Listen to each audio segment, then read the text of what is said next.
Thanks. Calling case number 2405-720101, people of the state of Michigan versus Jaara, Kenneth. Defendant is charged in count 1, assault with intent to do great bodily harm, less than murder or by strangulation. Count 2, domestic violence. Appearances for the record, please. Good morning, Your Honor. Shelley Drain for the people, P number 60249. And good morning, Your Honor. Neighborhood Defender Service by Jonathan Cohen, P86151, appearing on behalf of Mr. Jaara Hence, requesting to waive his appearance. He's in the Wayne County Jail. Court will waive the defendant's presence. What's your pleasure? Your Honor, I think that I have discovery, and so we're just asking for an exam date to be set at this point. Was June 3rd at 10 o'clock. So, Judge, as of right now, maybe starting an assault with intent to murder trial June 3rd. Still trying last-minute efforts to settle it, but so if it's the week of the 3rd, if it's possible to accommodate, I'd ask for something towards the back end of the week. I think the trial will probably be approximately 3 days. If not, then I would ask for something around the noon hour so that I can, when the jury takes a break, pop over to 36th District. You want to try June 3rd at 12:30? Sure. June 3rd. Your Honor, I'd ask for a different time other than that. I'm not available at that time.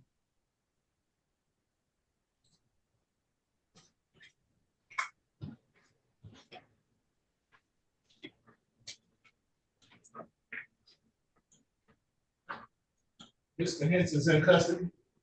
He is. June 7th at 10 o'clock. Yes, that should work. June 7 at 10. Thank you. Thank you.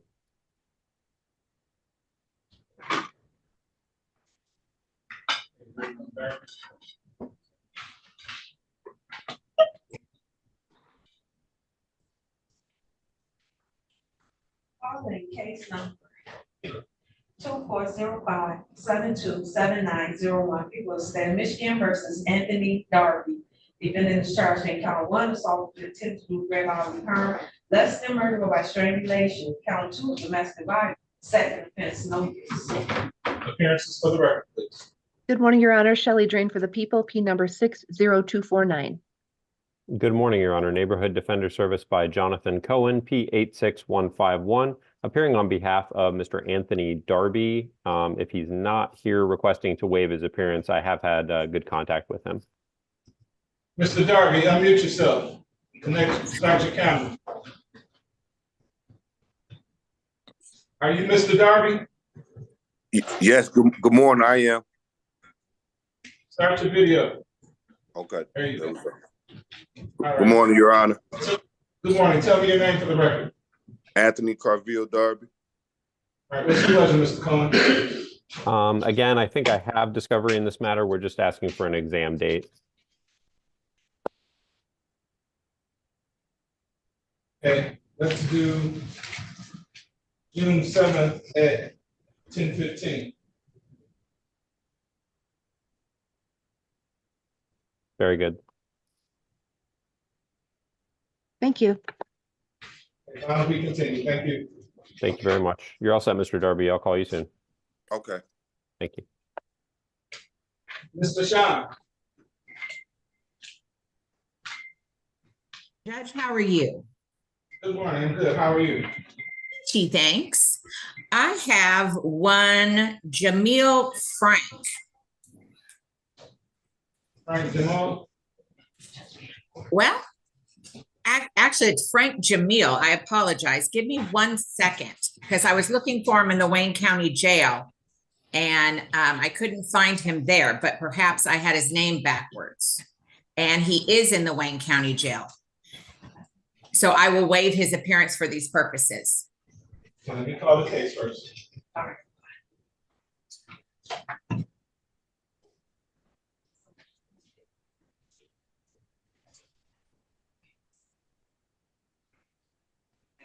Calling case number 2405-689901, people of the state of Michigan versus Frank Jamal. Defendant is charged in count 1, criminal sexual conduct, first degree, count 2 through 4, criminal sexual conduct, third degree. Defendant has a habitual offender second offense notice. Appearances for the record, please. Good morning, Your Honor. Kristen Cartwright on behalf of the people, P82411. And good morning, Your Honor. May it please this most honorable court, Kim Michon, Neighborhood Defender Services, P59167. And it's my pleasure to represent Frank Jamil, Your Honor. He is in the Wayne County Jail. We would waive his appearance for these purposes. For the waive the defendant's presence, what's your pleasure? Judge, I do have at least paper discovery. I do not know if there's any additional digital. I would ask prosecution to confirm or deny. Judge, I think there is some. I'm about to start a jury trial today, but I will make sure Ms. Michon gets that either this evening or by Wednesday evening at the latest. Thank you so much. Then we're prepared to set a preliminary examination, Judge. I do have a spot of bad news. I do start a juvenilely waived murder 1 on the 3rd, which is set to go all week. I am free as a bird the following week, if the court would be so gracious.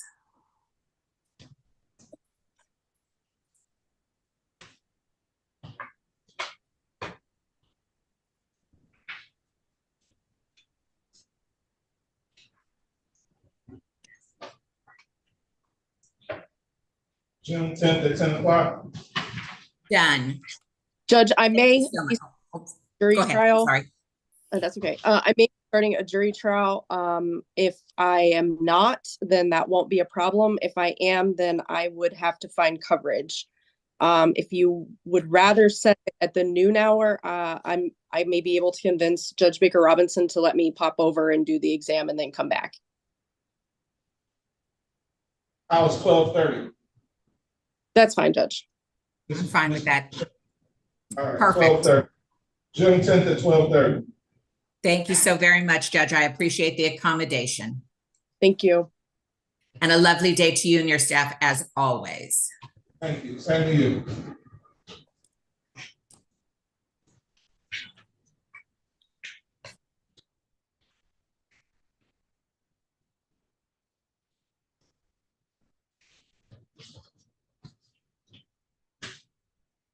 What's your name? Wayne County Jail, what's your name? Cynthia Royal.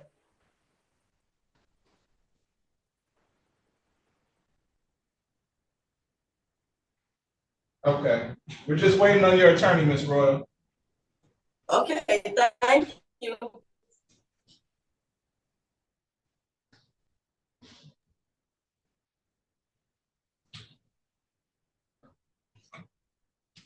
What's your name, sir? Yes, what's your name? Frank Jamal. Okay, Mr. Jamal, we just set your matter for preliminary examination on June 10th at 12:30.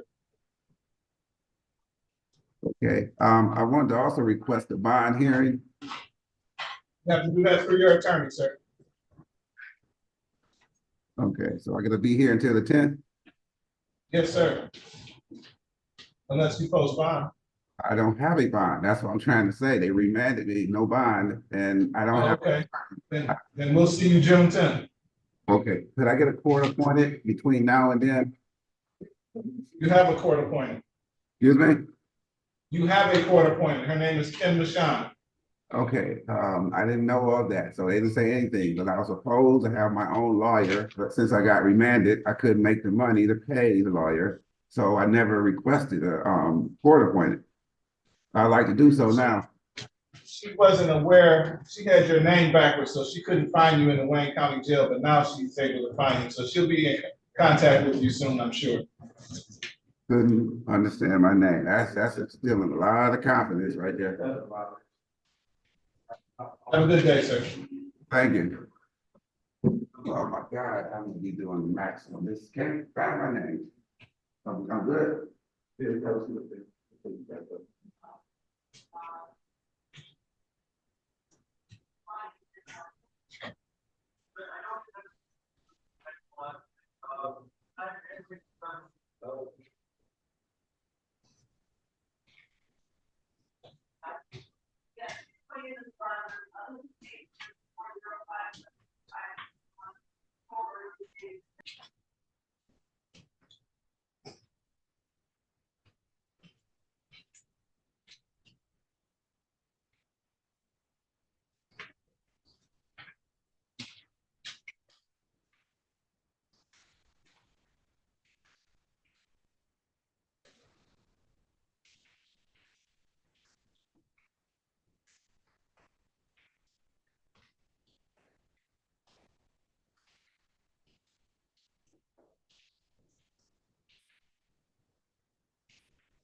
Good morning, Ms. Sprinkle. Good morning, Judge. How are you? Good, and yourself? You're here on Garland? Yes. Raion, Garland. He's in custody. We were just in Jefferson.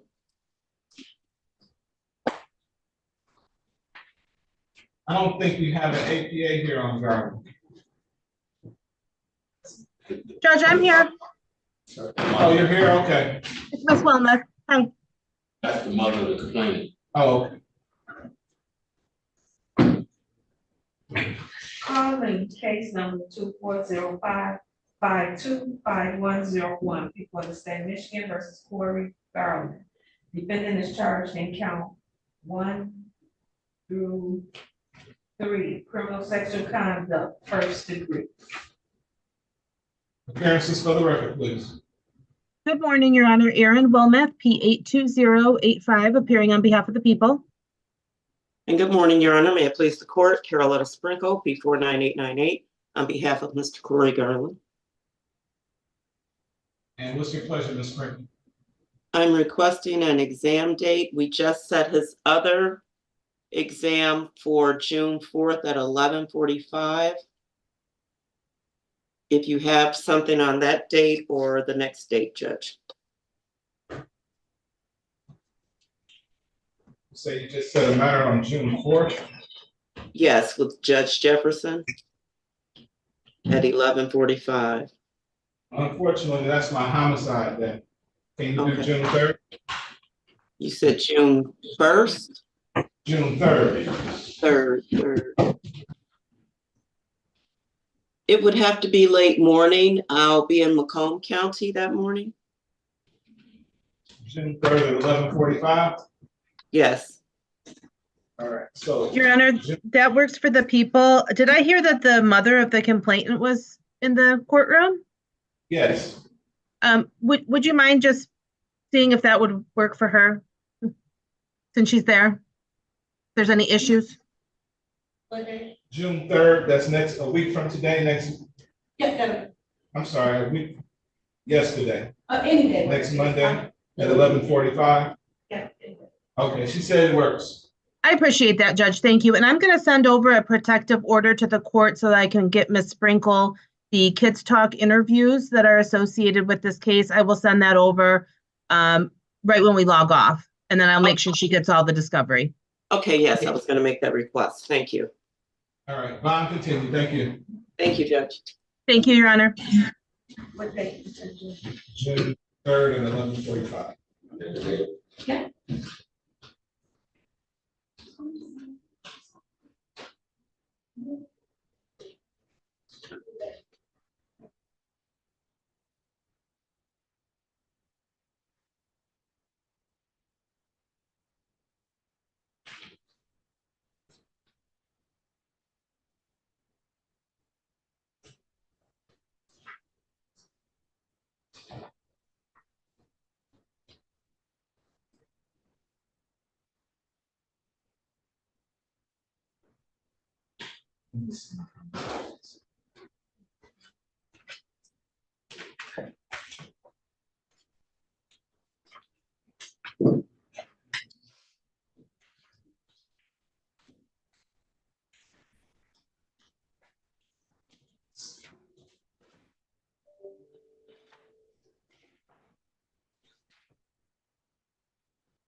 Good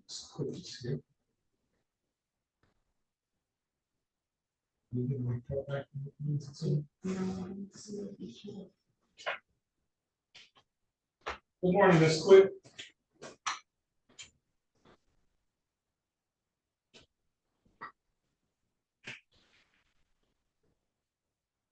Good morning, Ms. Quick. Rachel. Good morning, Your Honor. Are you ready on Royal? Yes. Okay. Call case number 2405-580601. People of the state of Michigan versus Cynthia Royal. Defendant is charged in count one, assault with intent to do great bodily harm, less than murder or by strangulation.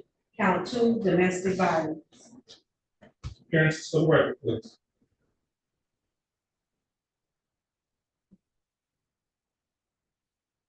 Ms. Drain, are you there? Yes, Judge, I'm here. However, I thought that was maybe why Mr. Lawrence was here. This is now a homicide unit case. Oh, is it? Okay. Yes. Which case is this? Good morning, Judge. Cynthia Royal. Cynthia Royal is not what I was here to appear on. Domestic violence, I don't think it's a homicide. At least I don't have the information indicating it's a homicide, Ms. Drain. Okay, yeah, I made some inquiries about this last week.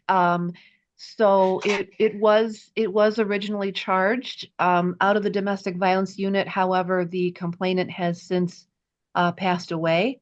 And so it was. Pardon? Know who the APA is?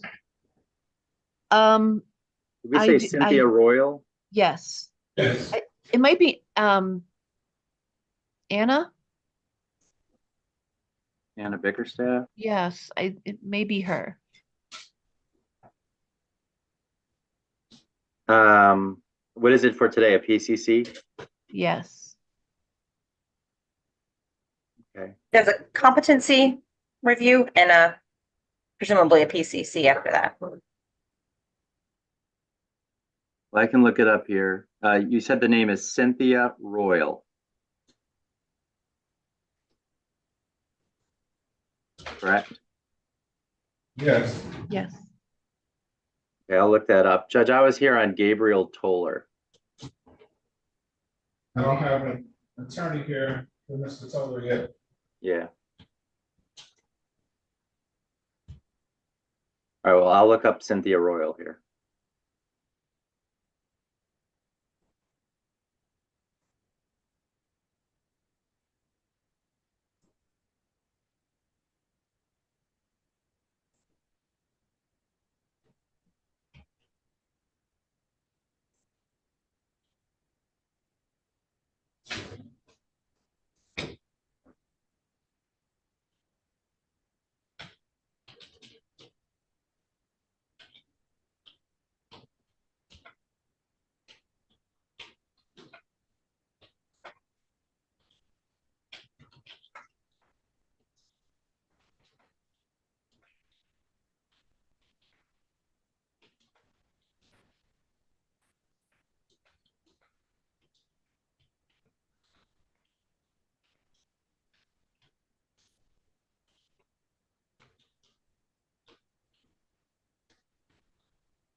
Excuse me, Judge King. Yes. So that's all we have for you from this floor. Okay, thank you, sir. Have a good day. You too, sir.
Okay, we see.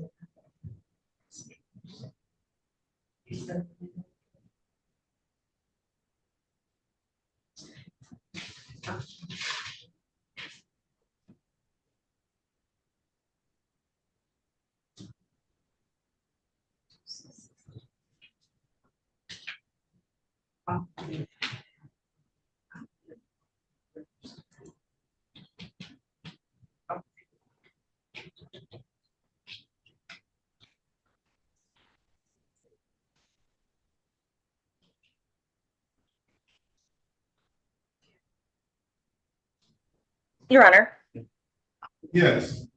this is Attorney Quick. I'm gonna sign off, do a quick hearing in Frank Murphy, and then I will log back on, if that's okay. Okay. Thank you.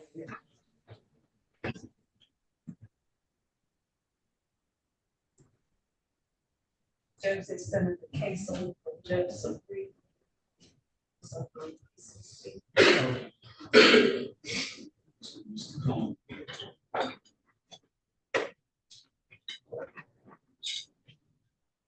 Mr. Cohen, you're back.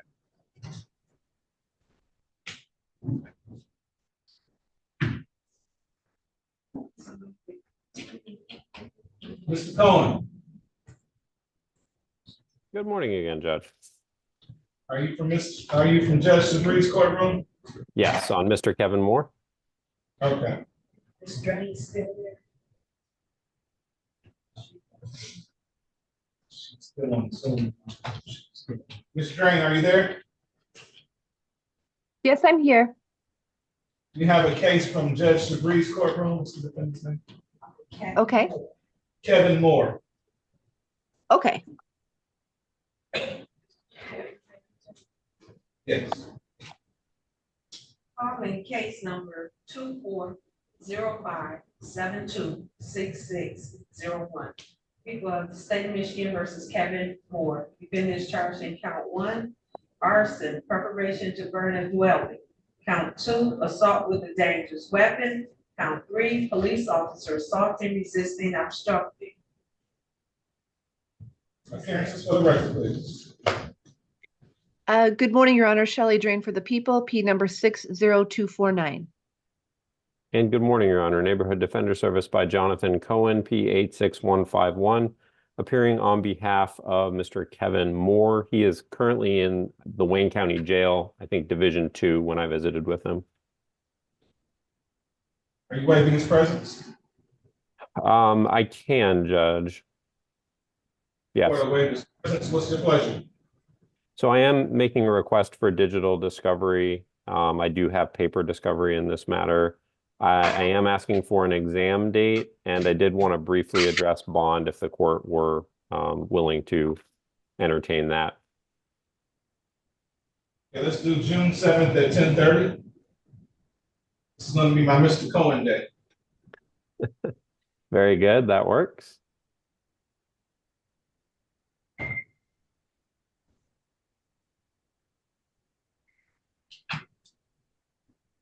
So, Mr. Cohen, hasn't he already had a bond redetermination hearing? He has, Judge. So what's changed since then? Well, the main thing that's changed, Judge, is that I'm now the attorney of record, and this is my first appearance on Mr. Moore's behalf and my first opportunity to advocate on his behalf. Unfortunately, because those the bond redetermination hearings, well, I don't know if they're not recorded or we simply don't have transcripts. I mean, the bottom line is I have no idea what information might have been provided to the court by his advocate at that time. And so I really don't know what material and information was considered by the court, which is why I would like to take the opportunity to do so at the PCC with respect to addressing bond and giving information to this court. I think this court also has not had an opportunity to hear the circumstances, Mr. Moore's individual circumstances, as well as the facts of the case for purposes of determining whether his bond is appropriate. Okay, go ahead. Thank you. Briefly, Judge, Mr. Moore is 58 years old, and while he's a lifelong resident of the Detroit area, he really does not have any significant family in the area, nor any place that he could go other than where he was residing, which is with the complainant in this matter. Obviously, Yes, Your Honor, I understand. I'm getting to that part. So Mr. Moore reports being diagnosed both with depression, not receiving any medication in the jail for that, but also a significant epilepsy disorder that he says he is receiving medication for in the jail. And the paperwork that I've received so far from via discovery also seems to support that he does have an epilepsy diagnosis, or at least self-reportedly. What I'm asking the court, also given some of the other material in the discovery, there may be some substance use issues going on here concurrently. I'm asking the court to consider releasing Mr. Moore on house arrest and a GPS tether to Team So where's he Jefferson. gonna be, where's he gonna be tethered to? Team Jefferson, Your Honor. Again, I'm asking this court to specifically release him to this particular program. It's the men's residential jail and prison sort of return program. They will house him there until he is medically cleared, and also they do things like help with housing placement in group homes or sober living environments. Mr. Moore has, I think, an ideal, well, I call it ideal for this program, combination of mental health, medical issues, as well as substance use issues, all of which Team Jefferson is well equipped to handle. They are a dual diagnosis mental health and substance use residential program, but because they are run through Team Wellness, which is a community medical program as well, he would have access to the medical care that I think he needs with respect to his seizure disorder. That's not a secure facility, is it? It is not, Your Honor. It's not locked, which is why I was asking that he be placed on a GPS tether with house arrest. But He can walk away from that at any time, can he? not without violating the court's order and tether, but yes, I mean, physically, they will not restrain him should he choose to leave that place. Ms. Jane? Your Honor, at this time, I would ask that there be no change. I'd ask for a DSU report. All right, I'm inclined to refer to pretrial services for bond recommendation. We can address the matter again if need be at the preliminary examination. Understood, Judge. Thank you. Thank you.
I mean, they gave those two PCC and Cynthia. What you think?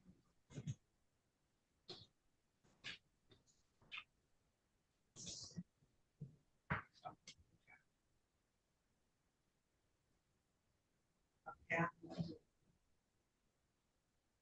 All right.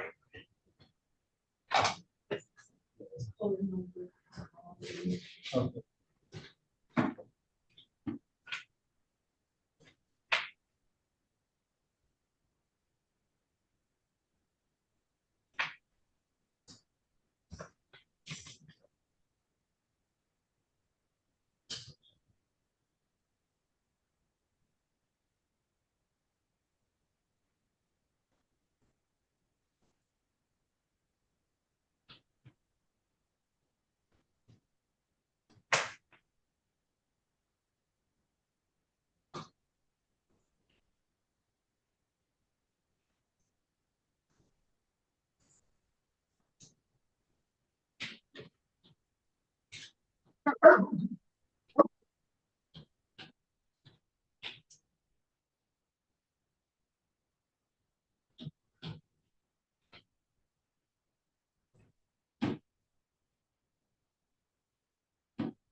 Mr. Sinclair? Yes, sir, Judge. How are you? Good, sir. You ready on Toler or Yes, Toler? sir. Yeah, Gabriel Toler, yes.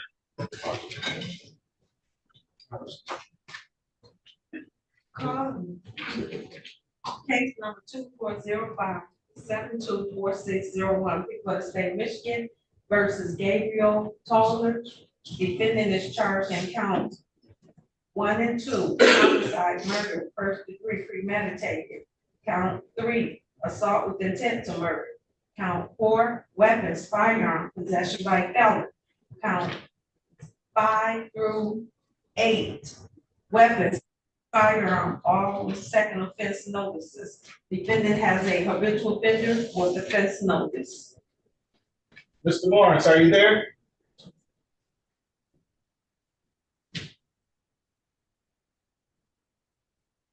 Not sure what happened to Mr. Lawrence. Go ahead, place your appearance on the record, Mr. Sinclair. Yes, sir. Good morning again. I'm Christopher Sinclair, P80512, appearing on behalf of Mr. Gabriel Toler. Mr. Was here, I'm not sure what happened. Yes, sir.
Okay, Mr. Lawrence, your appearance for the record? Yeah, good morning, Judge. William Lawrence, P70481 for the people.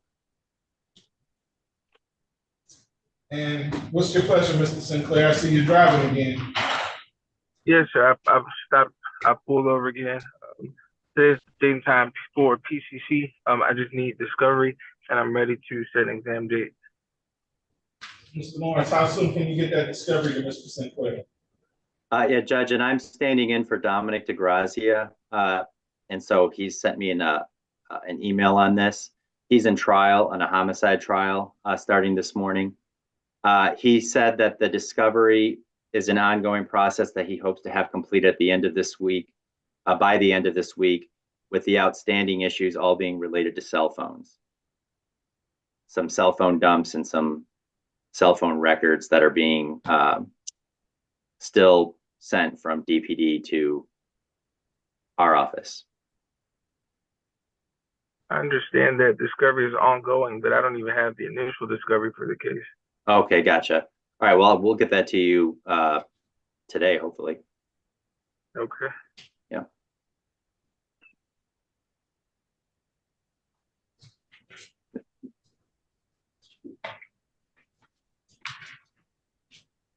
Let's set the matter for a preliminary examination. How's June 6th? 1 second, please. June 6th, that's fine, Judge, I think. Mr. Sinclair, I can do June 6th at 10, 11:30, or 1:30. I can do the 6th at 1:30. All right, June 6th at 1:30, bound, we continue. Thank you, Judge. So much.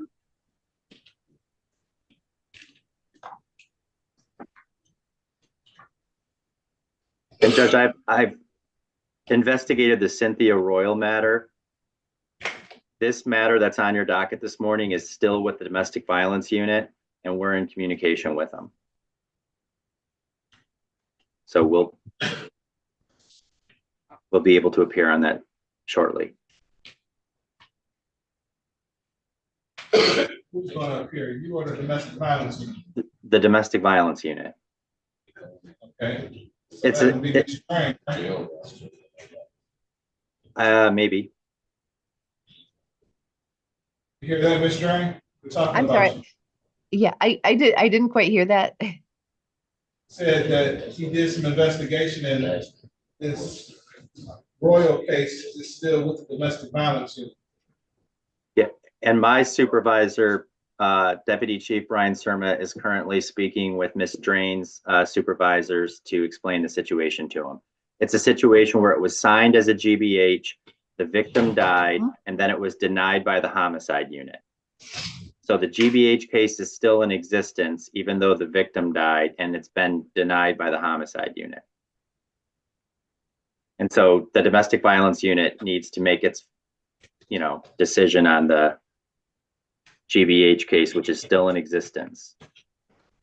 That's what we're waiting on. If that Okay. makes sense. Okay. All right, so in any event, I don't believe we have a report back from the Forensics Institute. Oh, they should. This is not 15.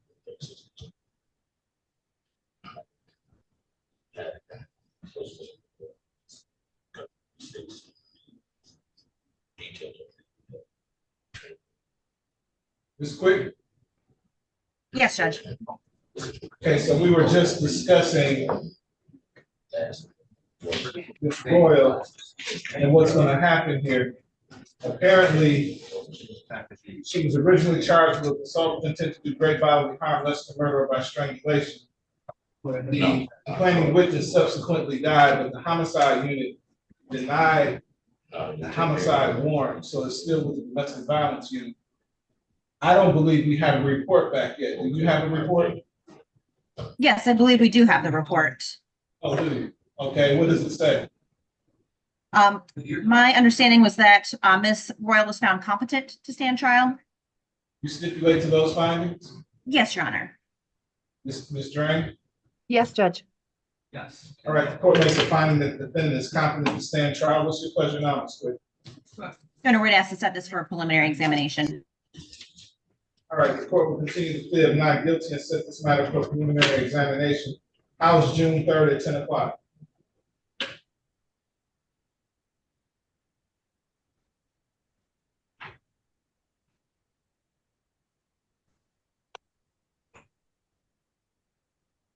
What time on June 3rd? I'm sorry. 10 o'clock. That's a good date and time. All right, June 3rd at 10 o'clock and bond will be continued. Thank you, Thank you, Your Honor. Judge. Thank you, Thank you, Judge. Ms. Train.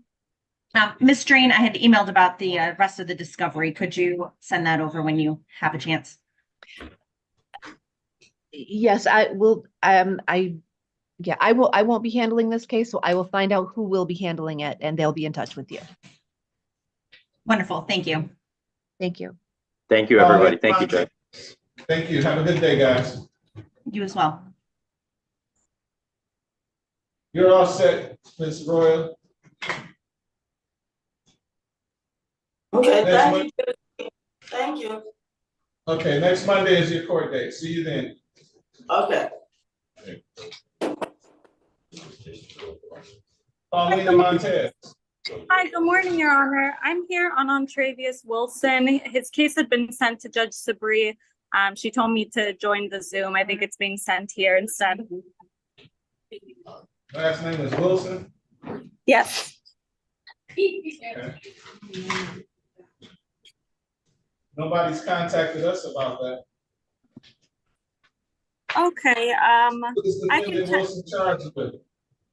He is charged with FA, FF, and DV misdemeanor. I believe that's why I was sent over.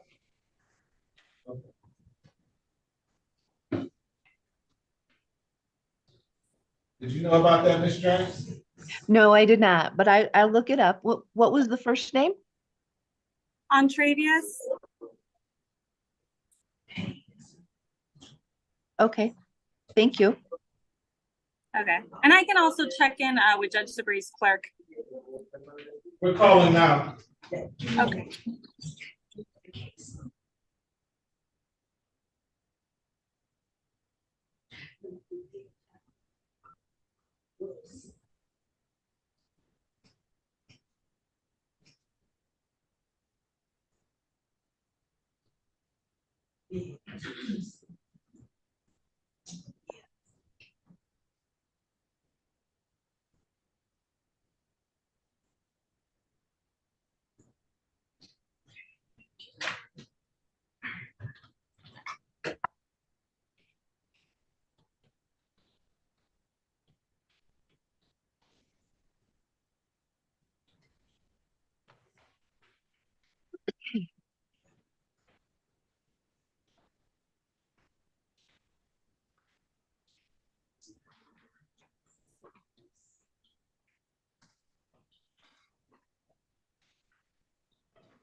Yes.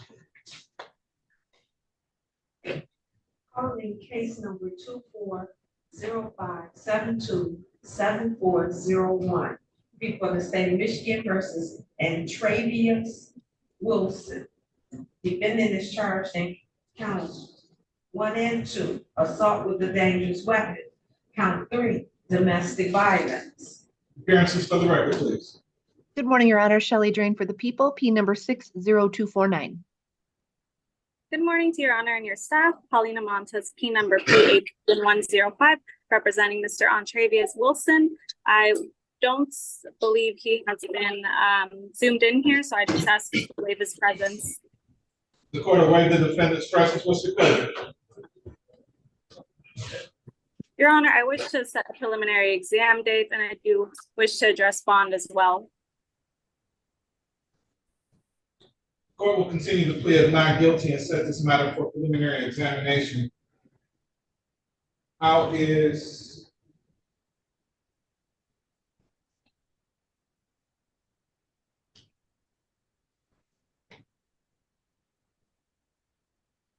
June 3rd at 10:30? You said June 3rd at 10:30? Yes. That works for me, Your Honor. All right, June 3rd at 10:30, bond will be continued. Oh, you wanted to address bond, go ahead. Yes, Your Honor, thank you. I believe his bond is currently set at $50,000 cash. Unfortunately, Mr. Wilson got into a car accident in early May. As a result, he's really struggled to find employment. He is really having some difficulty walking and just physically exerting himself generally. The last time I visited him at the jail, he was using a cane to assist with walking. And for that reason, he really is not able to afford that bond. He's also in Flip the Script to get a GED, so he is trying to do what he can to stay on the right path. And further, he has, with regard to this offense. So when did he get with Flip the Script? Sorry, could you repeat that? When did he get with Flip the Script? He's trying to get a GED. When did he enter the program, Flip the Script?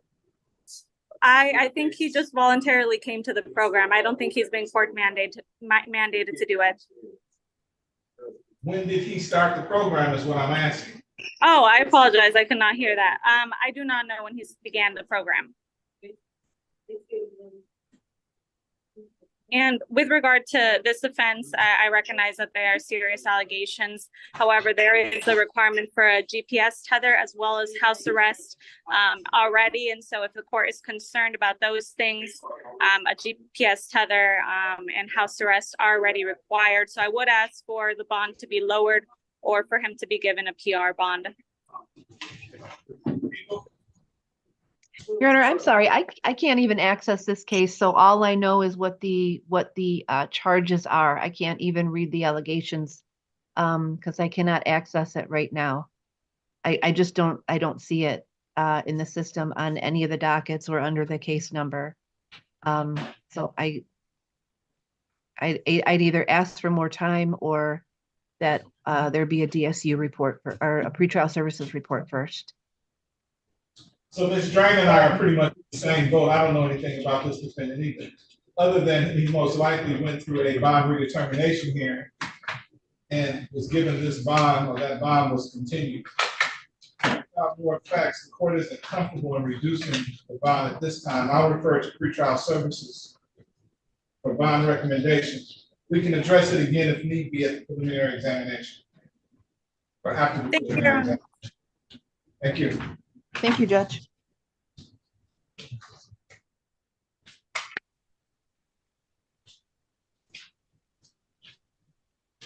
Morning, Your Honor. Good morning. How you doing? Good. So, Ms. Drain, I don't think I have anything else for you unless somebody else wants to give me their work. Yeah, maybe we should all leave before someone else sends something over. No, yeah, I think that's it. So thank you, and I will see you all tomorrow. All right, have a good day. You too. Thank you.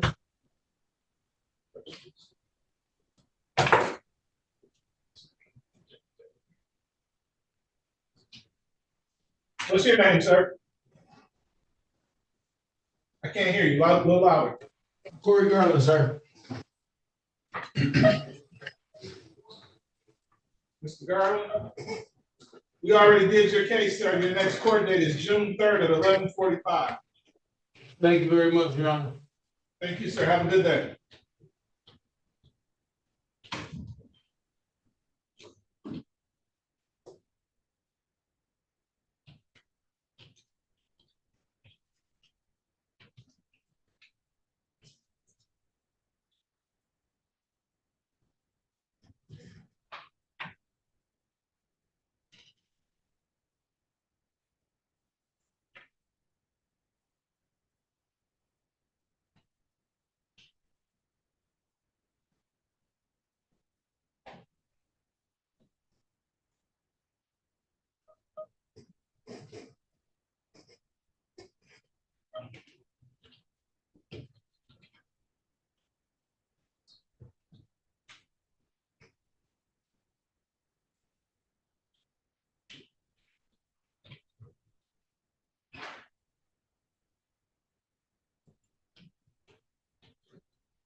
Morning, sir. Good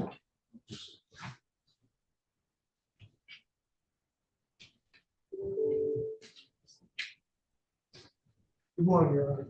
Good morning. How are you, sir? How you doing? Happy with the pretrial service report on Alexander Michael Mack. Can you see that?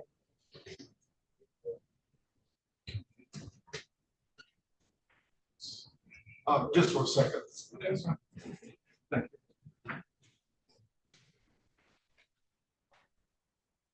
Wait on Floyd's counsel, you know. Okay. Send it a text. I'm sorry. I sent Mr. Holler a text message. Okay.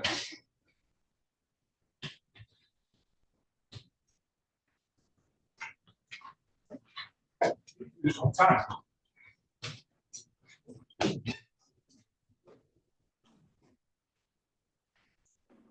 Good W, There he is. Good morning, Mr. Holler. Good morning.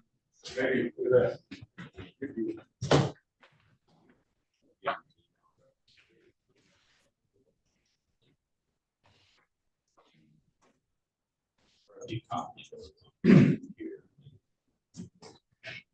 Yeah.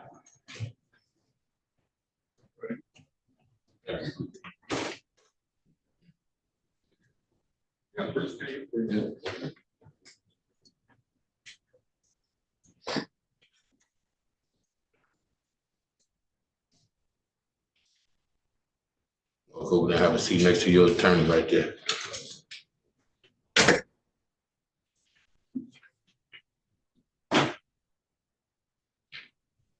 Calling case 2457182, people of the state of Michigan versus Eddie Floyd IV.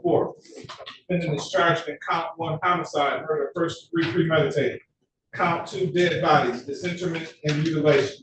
Appearances for the record, please. Good morning, Your Honor. Mark Fedor for the people, P76177.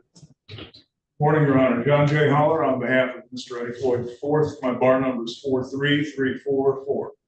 Tell me your name, sir. Is the date and time set for preliminary examination? Are we ready to proceed? People are ready, Your Honor. How many witnesses will there be?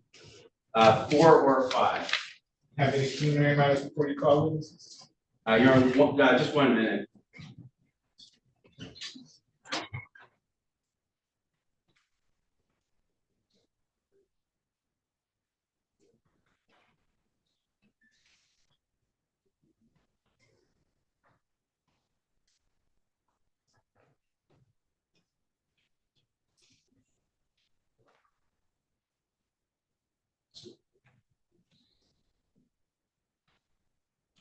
Your Honor, just for the record, there is a stipulation between the parties that the victim is George Riggins. George Edward Riggins Jr. Correct, Your Honor. So stipulated for exam purposes. We stipulate that is the alleged victim for exam purposes only. Court receives that stipulation.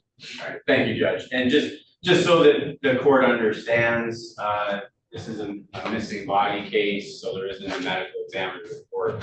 People will be putting on some evidence just to establish that there is sufficient evidence to prove the death. Understood. All right, thank you, Judge.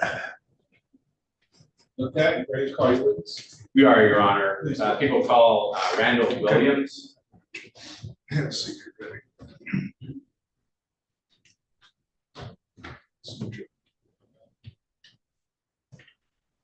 Randall Williams.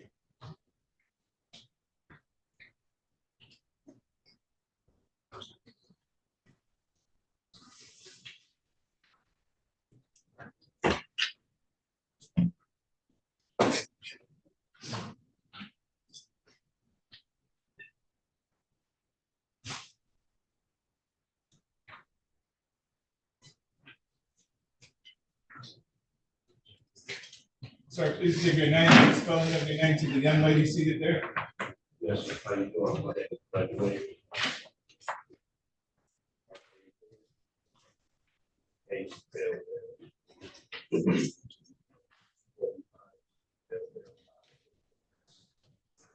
Please raise your right hand, sir. Do you swear or affirm to tell the truth, the whole truth, and nothing but the truth to help you out? Yes, sir. Thank you, sir. Please have a seat in the witness box right next to me. Just pull that door open, have a seat. Once you sit down, there's going to be a microphone to speak directly into that voice so we can all hear you, okay? Yes, sir. Maybe give me your ready. Thank you, Judge. Good morning again, Mr. Williams. Could I have you state and spell your full name for the record? Yes, my name is Randall Williams. First name spelled R-A-N-D-A-L-L. Last name Williams, W-I-L-L-I-A-M-S. Thank you, Mr. Williams. Now, first, I'm going to ask you, do you know George Edward Riggins Jr.? Yes.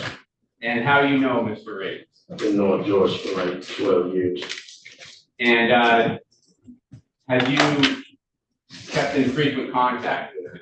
Yes, sir. And so over those 12 years, approximately how often did you contact Mr. Riggins?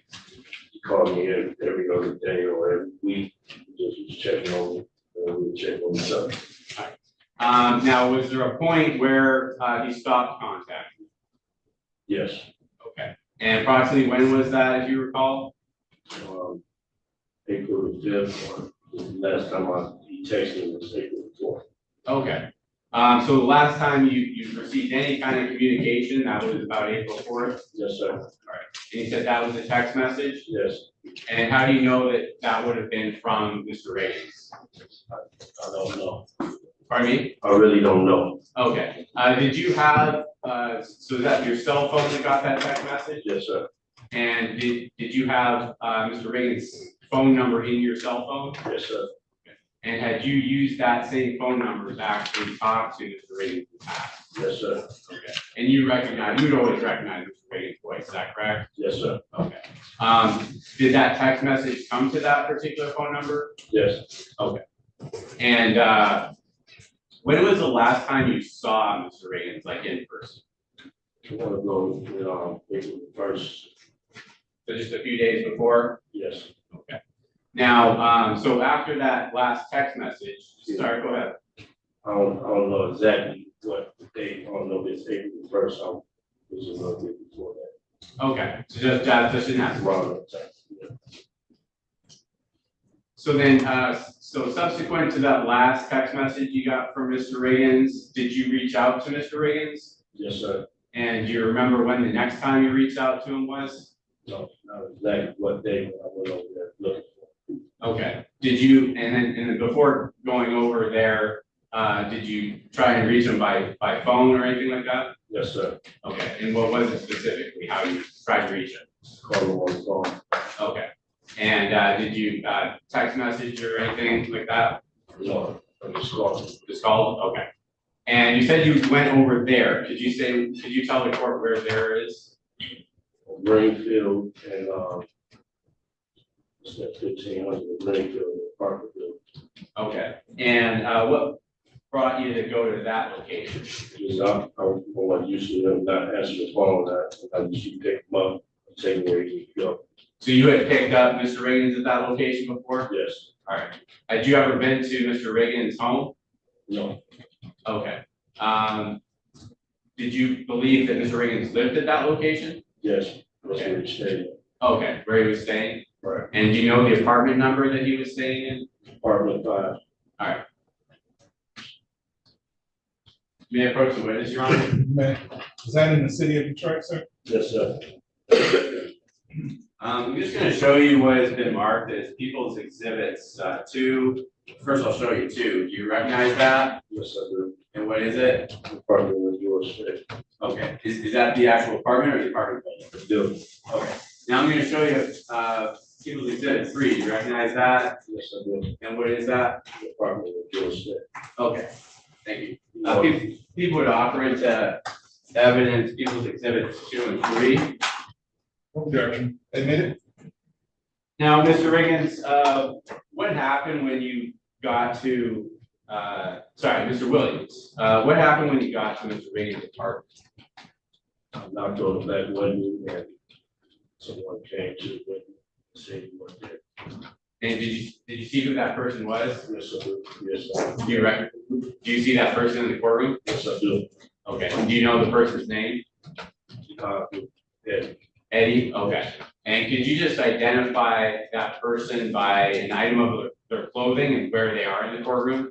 Yes, he had on a green shirt. And he had a little afro, whatever you want to call it.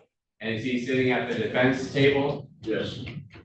Let the record reflect that Mr. Williams did identify the defendant. So noted. And then what did you do from there? What did you do after that? Pulled off and I kept calling George on his phone.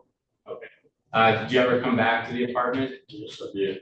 Okay. And then what happened? That door was open and I came in, I banged on the door, but I moved to the side. I go through it like 7 times. He never came out. Neighbors came out. I asked him that he seen George. He said he hadn't seen him in a couple of days. That's when he came out. Okay. Now, when you say he, who's he? Eddie. Okay. So the defendant came from where? He came out the apartment building that I was knocking on. Okay. Was it the actual apartment 5, or the building? Apartment 5. Okay. And what happened then when the defendant came out of the apartment? He was just standing there looking how he was looking, and I asked the lady just to give me her telephone number, so if she see George, give me a call. She didn't want to give me her number. What did the defendant do when he asked for the neighbor's number? He was shaking his head, she was looking up, like that, shaking his head. I didn't want her to give me the number. And for the record, you shook your head side to side, correct? No, he shook his head. But I'm just saying, when you're testifying, you shook your head side to side, is that correct? Yes. Okay. And by that, how did you interpret that shaking of the head? Maybe she knew something. Okay. How did you interpret that communication by the defendant? What was the defendant saying in your mind? The objection, what was the defendant saying in your mind? That's really speculation. He's just described the physical act of shaking your head back and forth. Mr. Williams. Objection. So Mr. Williams, what happened after that? I left out the building. Okay. Did Mr. Floyd, the defendant, did he ever say anything to you? No, okay. You left the building, then what did you do? With me before Okay, who was that with? the police station on Grand River. Okay, and what was the nature of the report briefly? Wellness check. Okay. And then was there any response, or did an officer talk to you about the situation? They didn't talk to me until the next day. Okay, all right. But they didn't talk to you? Yes. All right.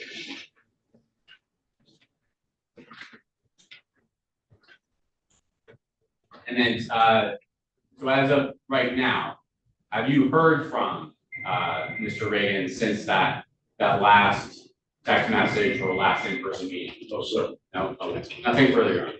Cross exam? Yes, thank you. Good morning, Mr. Whit, Mr.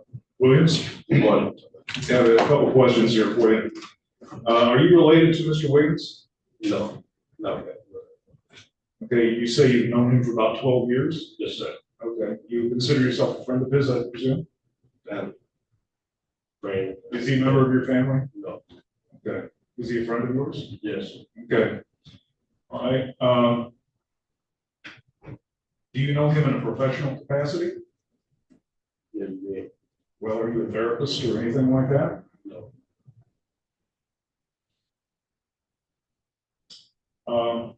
All right, now, can you state again for us the date that you went over to the apartment where you knew that Mr. Wiggins resided?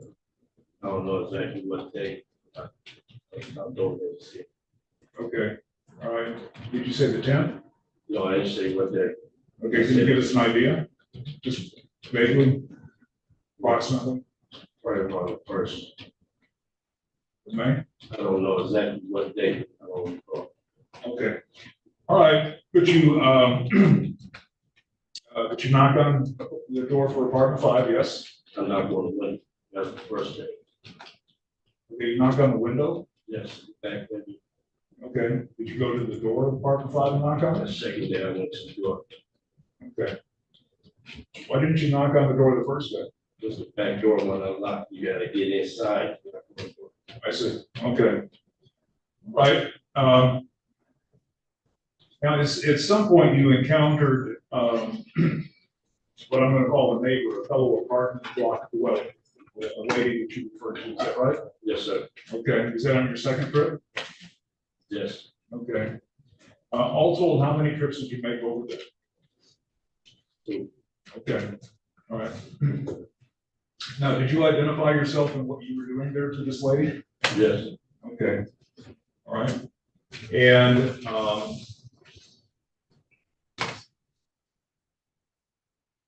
did you say whether you were with an organization or whether you were with the police or anything? No, sir. Okay.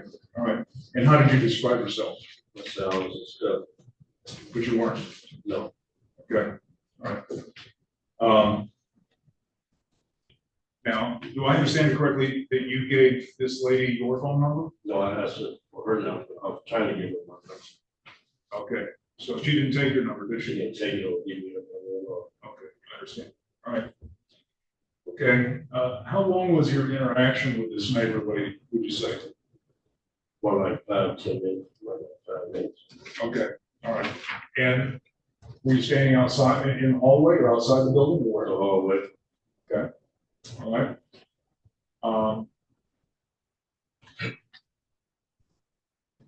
Tell us how you came into contact with her. In other words, was she just walking down the hallway? Did you knock on her door? I was knocking on George. And I knocked on the door like 7 times. The lady from above them came up. I asked her, did she see my cousin George? She said, I haven't seen him. And she went next door to her and knocked on the other lady's door because that's when she came up. Okay, now is it the second lady who came Second out? lady, yeah. Both it was 2 ladies upstairs. Okay. Okay. All right. The lady that you had the interaction with about the non-exchange of phone numbers, is that the first lady or the second? The second. Right.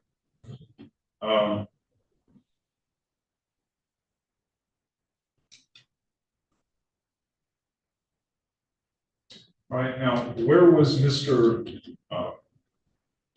Floyd during this discussion with the second lady? He came from out the apartment. Okay. In the hallway. Okay. So it was you, Mr. Floyd, and two ladies at that time? Yes, sir. And I understand, and it's my understanding that you wanted to give her your phone number, and she declined to take it, and she would, Go ahead.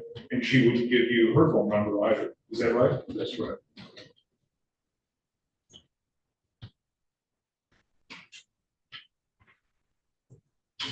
Okay, no further questions. Can you redirect? Just briefly, Your Honor. So why did you describe yourself as Mr. Raion's cousin? This is a, I've been known for so many years. Okay, so cousin is like a, just kind of good friend. There you go. All right, nothing further. Thank you, sir. You may step down. People called Deborah Green.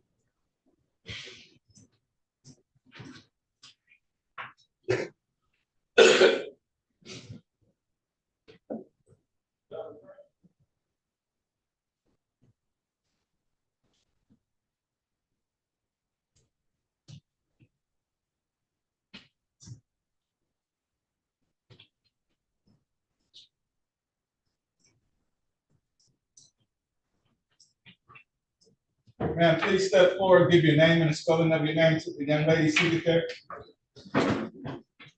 Sir, I'm sorry, you're gonna have to step into the hallway because you're a witness.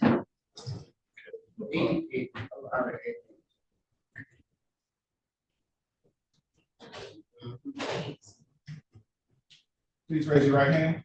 Do you swear or affirm to tell the truth, the whole truth, and nothing but the truth, so help you God? Yes. Thank you. Please have a seat in the witness box right next to me. The voice of nice and loud and speaking to that microphone at the end on your left hand. You may begin when you're ready. Thank you, Your Honor. Morning again, Mrs. Green, Ms. Green.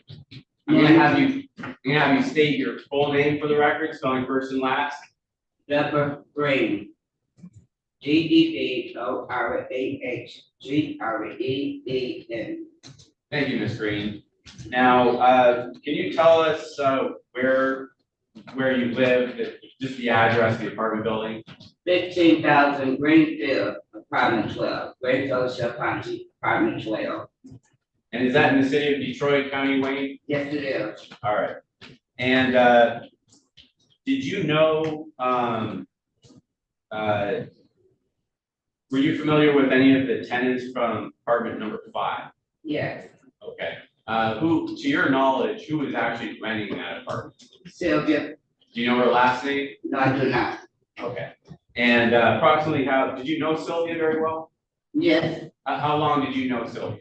Well, I've been there about 4 years, so I guess she would be there about 3. All right. And approximately how often did you interact or talk to this? Every now and then when I see her when she come out. So it'll be like maybe once a week, so 2 or 3 times a day, she come out. And was there a time where anyone else was living in that apartment unit? At the time, George had came in, then Eddie had came in. Okay, and do you recall when George moved in? I must say probably about 6 months after Steve had been, after Cynthia had been. Okay. And do you recall approximately when the person you said is Eddie? Yes. When did Eddie move in? Oh, I must say probably maybe about a couple weeks after George had moved in. Okay, that's fine. And you're not totally certain on dates, is that correct? Correct. Okay. How is your relationship with George? Did you interact with him very often? No, I would see him from time to time, Okay. and I would just speak to him, and that was it. All right. Was it about as much as Sylvia or less? Less. Less, okay. And then how about, and did you ever talk to George? No more than how you doing, you know, that's about it, and that's how Cynthia doing, that's it. Okay. And then how about Eddie? How well did you know Eddie? I know Eddie, you know, because he used to be walking through the halls and stuff, you know, and he'd be going back and forth to the store, that's how I met him. Okay. Did you ever talk to Eddie? Not really in so many words, you know, quite like in a conversation with, you know, I ask him how he doing, you know, is he okay? Other than that, you know, never had no conversation with him like that. Okay.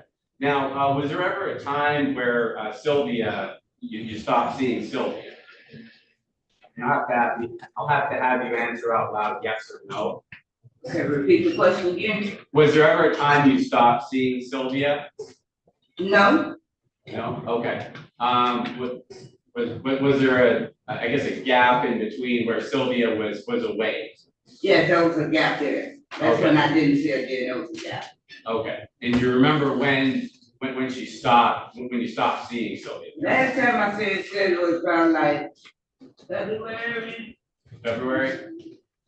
About February. Okay, and again, you don't remember an exact date, just around that time? No, that's right. Okay, did you ever learn where Sylvia went? From what I was told, she was in a nursing home. Okay, and have you seen Sylvia since? No. No, okay.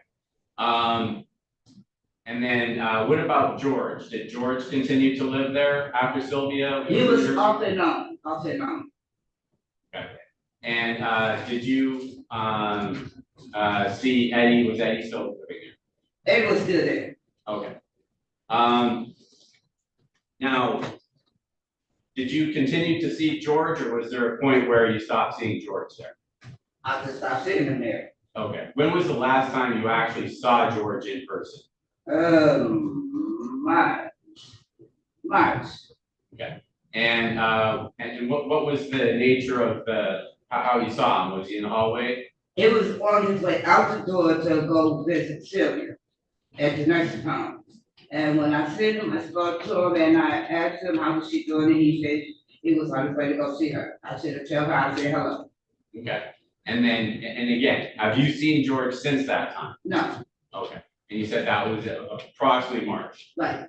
All right. Did you see Eddie? So after that time, did you ever see Eddie at the park? Yeah.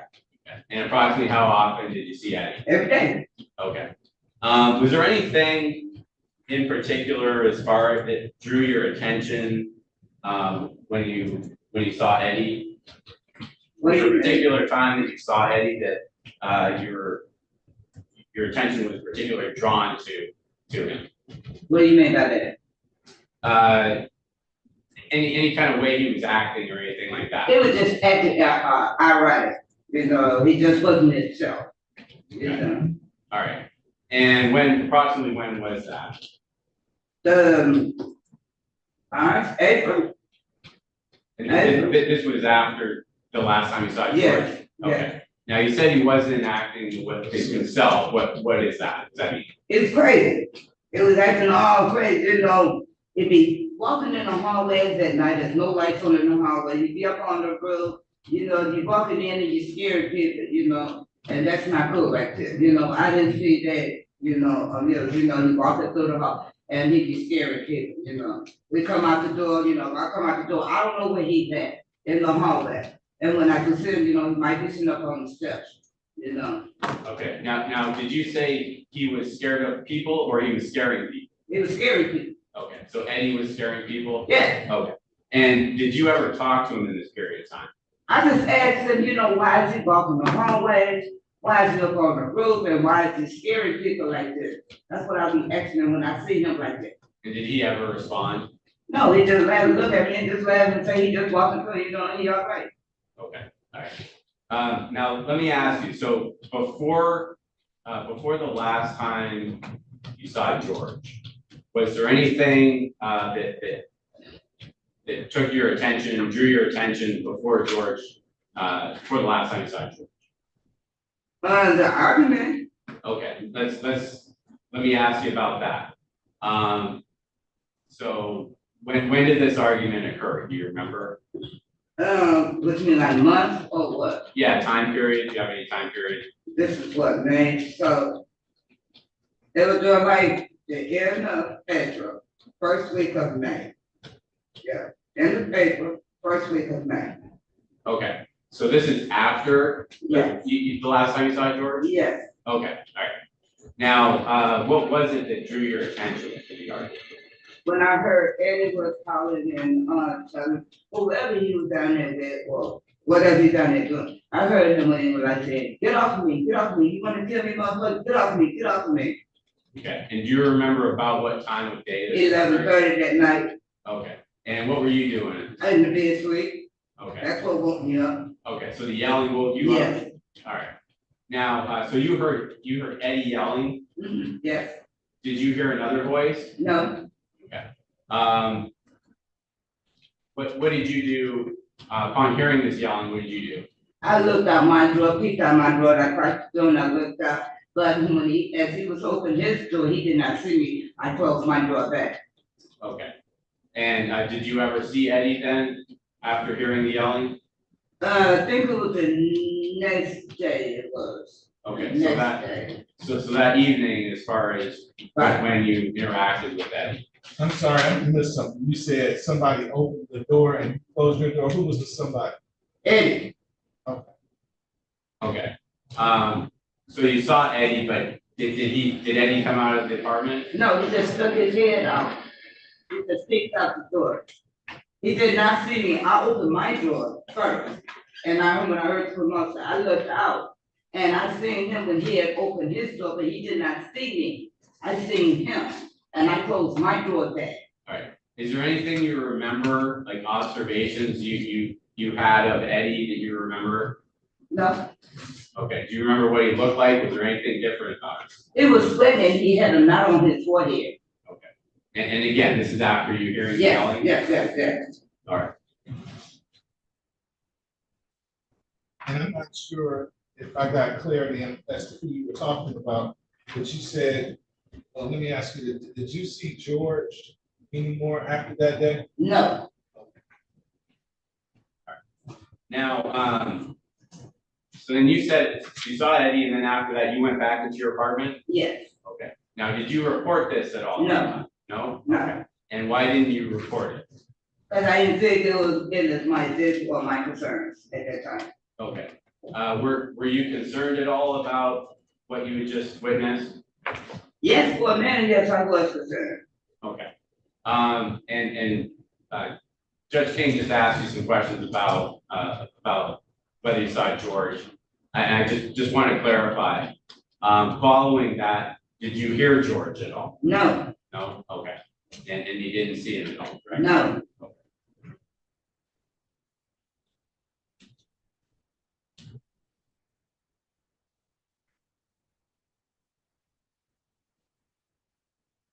Now, was that an incident that you had ever reported to police at some time thereafter? Excuse me. So after this night, this particular evening, did you then, after that, at some point, report that incident to police? No. Okay. Did you have contact with police at some point? Yes. Okay, and what was that about? The point where they was asking, had anybody seen George? And asked me what was going on. And I told them, from my version, I had told them I heard them down there fighting. You know, I told them exactly what I just told you. Okay, so at that point, you did report to the police? Yeah. Okay, and do you recall about how long after the incident that contact with police happened? No, I cannot recall. Okay, was it like the next day? I'm gonna give it take about a couple days. Couple days after? Yes. Okay. And again, is that something you're sure of, or maybe not so sure of? I'm sure of it. No, I just mean as far as the time period after the incident. All right.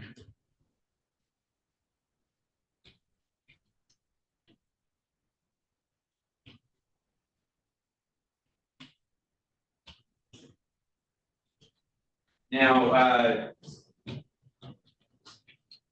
may I approach the witness? Right.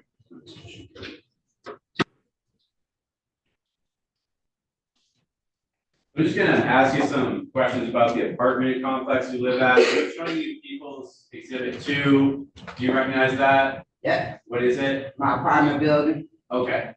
And I'm gonna show you People's Exhibit 3. Do you recognize that? Yeah, And what's that? apartment side, Okay. Is Sylvia's that apartment. Sylvia's apartment? Okay. Now, as far as that apartment building, are there any waste facilities around the apartment, like somewhere where you put your garbage? In the dumpster. Okay, where's the dumpster? In the back. Back of the apartment building? Uh-huh. Okay. Do you recall what color the dumpster is? Green. All right. Now,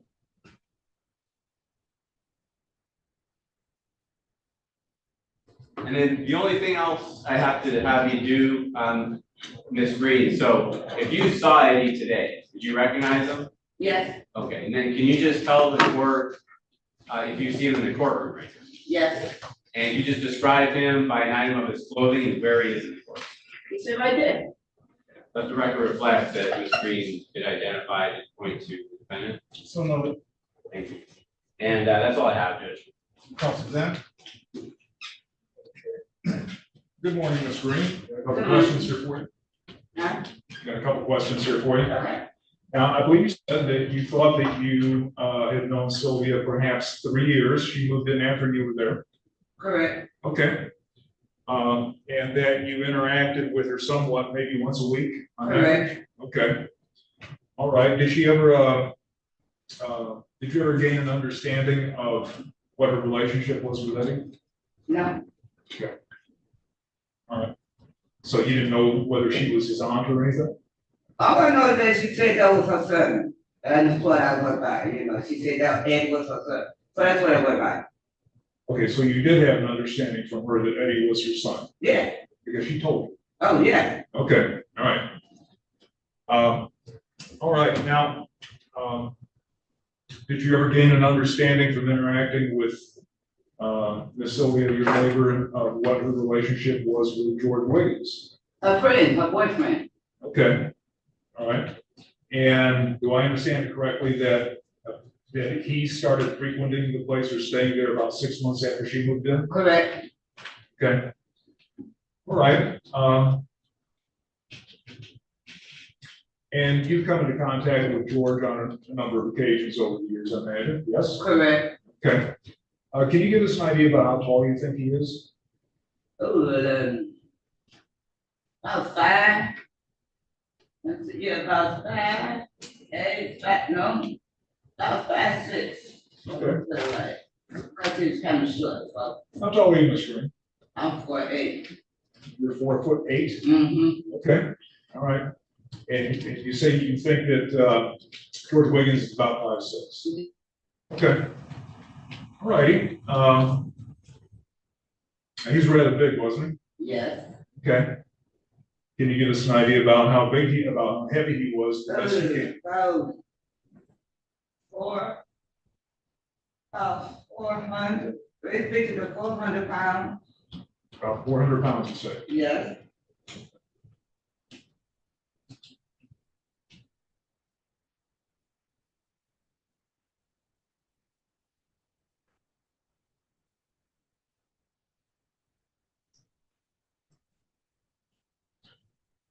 Right.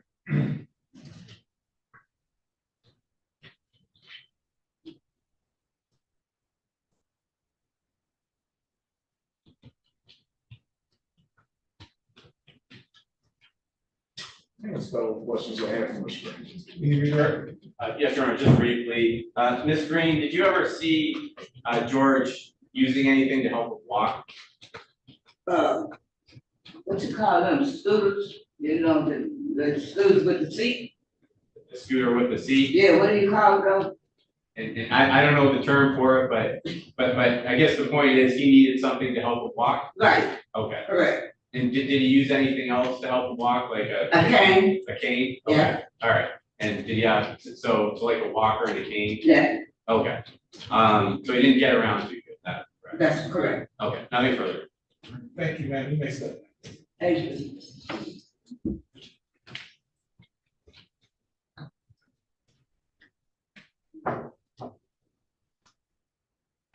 People would call Detective Kelly Alston Brown.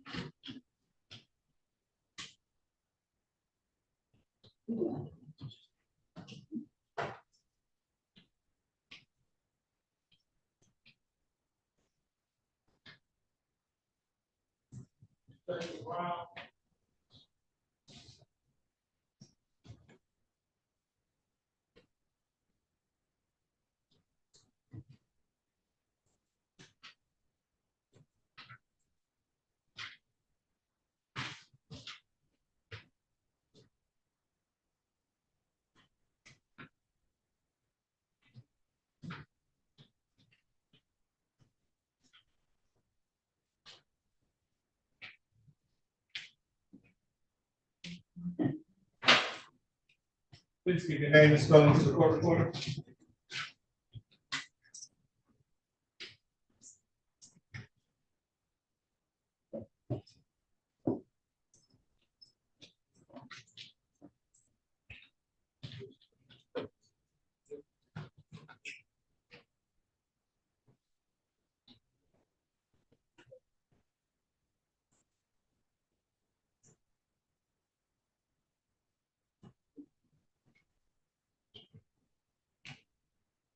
Please raise your right hand. You swear or affirm to tell the truth, the whole truth, and nothing but the truth, so help you God? Yes. Thank you. Please have a seat in the witness box.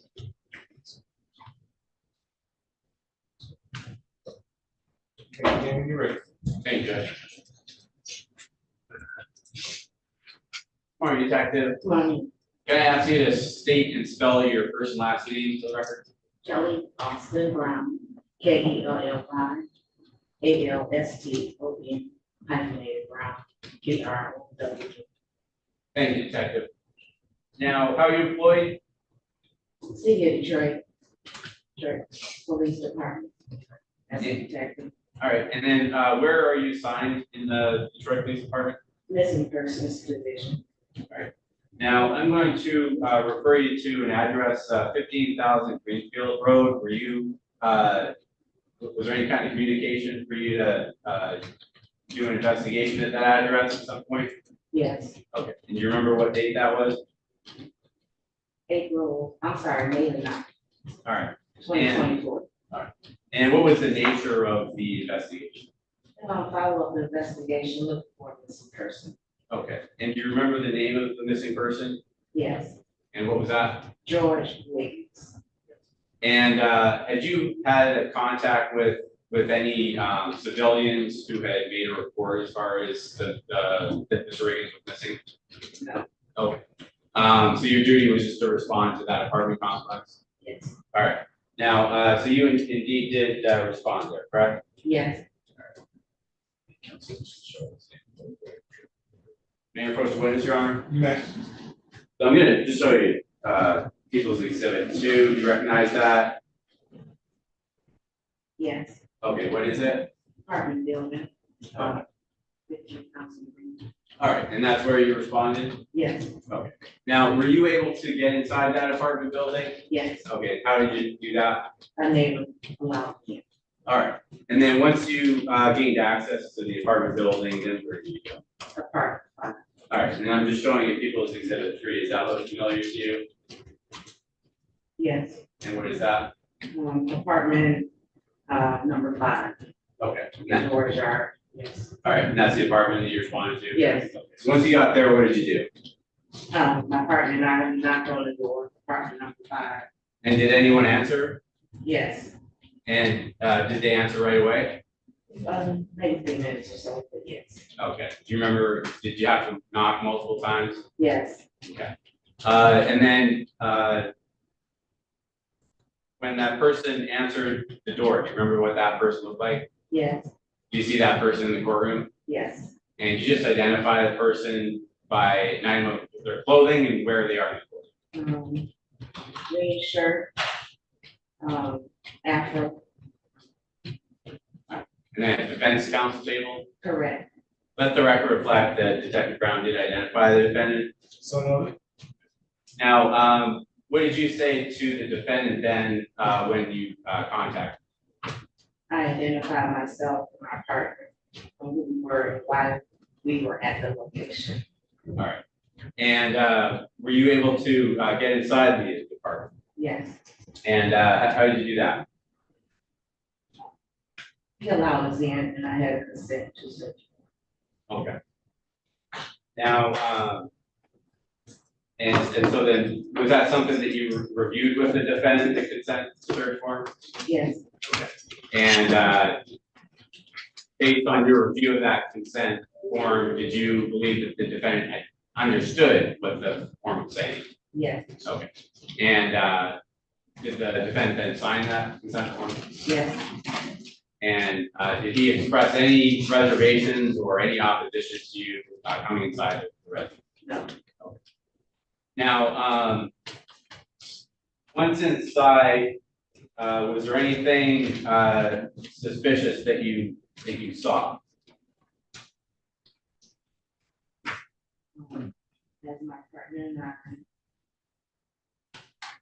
looked around inside of the apartment, there was something, closet door to the right, door. It appeared to be suspected blood. And then as you were looking at that, was there anything that you heard from the defendant at that time? I'm sorry, can you repeat? Was there anything the defendant said while you're looking at that suspected blood? Defendant stated that it was wine. And did it look like wine to you?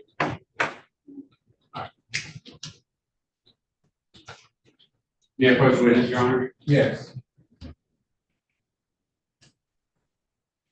So I'm going to show you what has been marked as people's proposed 6. Do you recognize that? Yes, this is inside the apartment. This is the closet door inside. Okay. And then I'm going to show you people's exhibit 7. Did you recognize that? Yes. And what is that?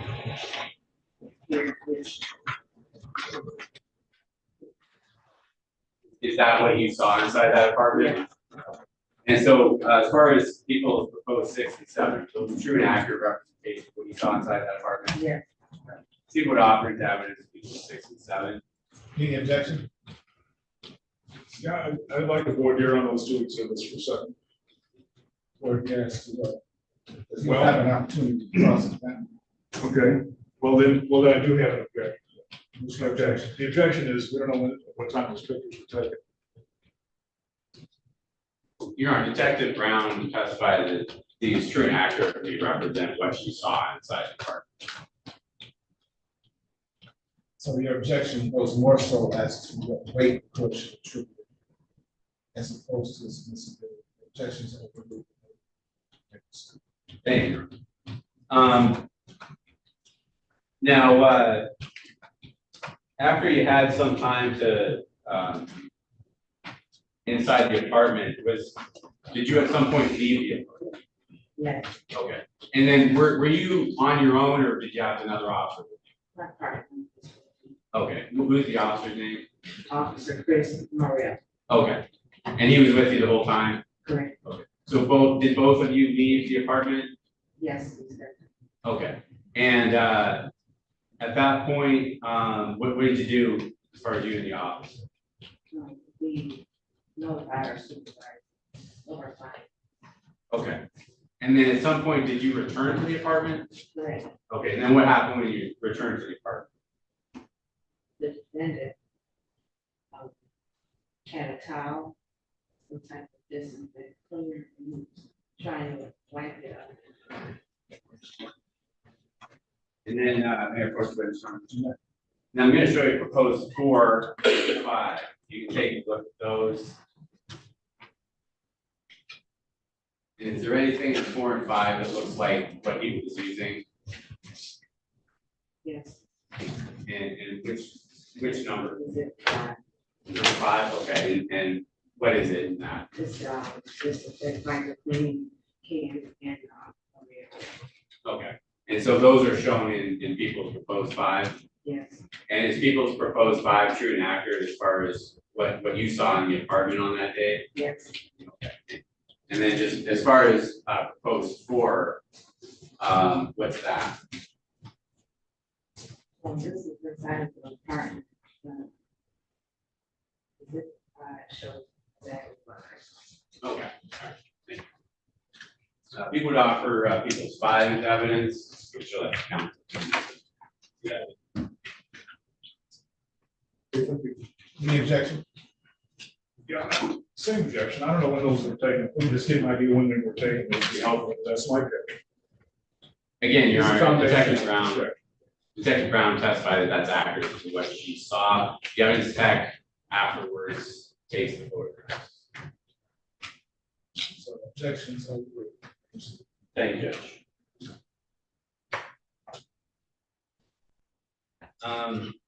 And sorry, so you observed the defendant wiping something using that towel and disinfectant, correct? Yes. Okay. And did you get a chance to look at that area where he was wiping afterwards? Yes. Okay.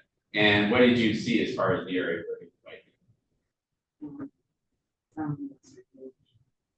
Spray. So it wasn't. I see. Can you speak into the microphone, please? Okay.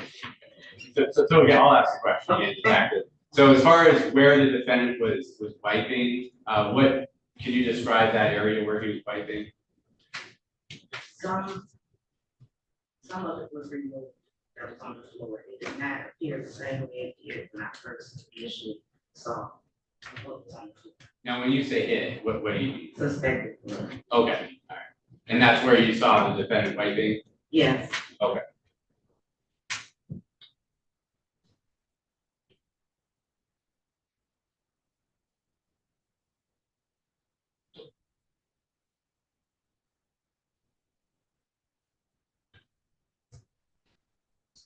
And was there anything else you can recall that the defendant stated during this interaction?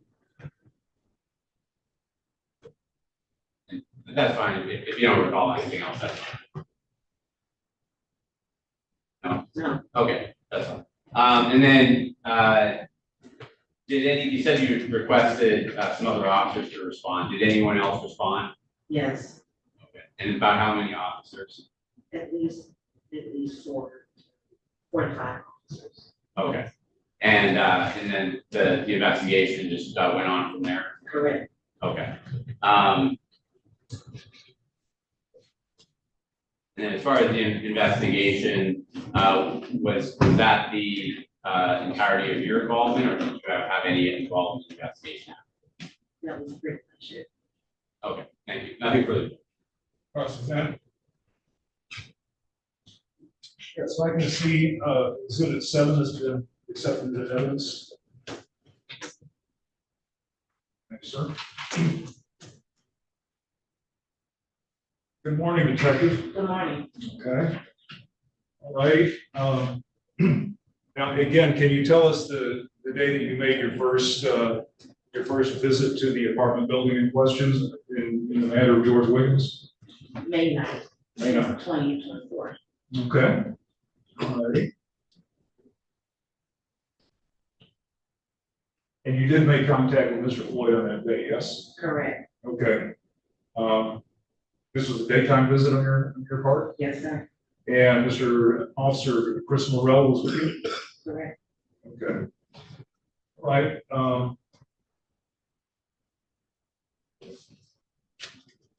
And it was on May 9th where you obtained a consent to search form from Mr. Floyd? Okay. All right. Describe the nature of your searches briefly if you can.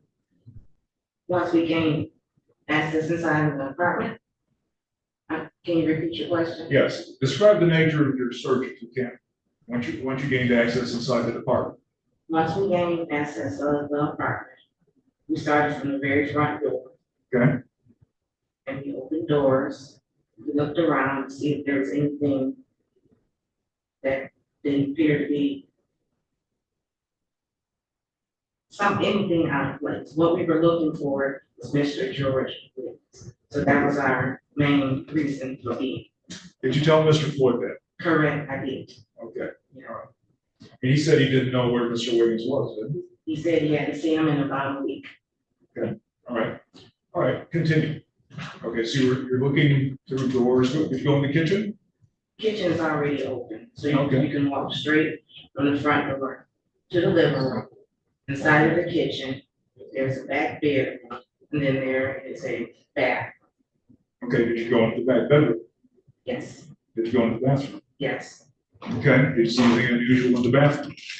Something kind of looked out of the ordinary to me. There was a long knife, very long knife.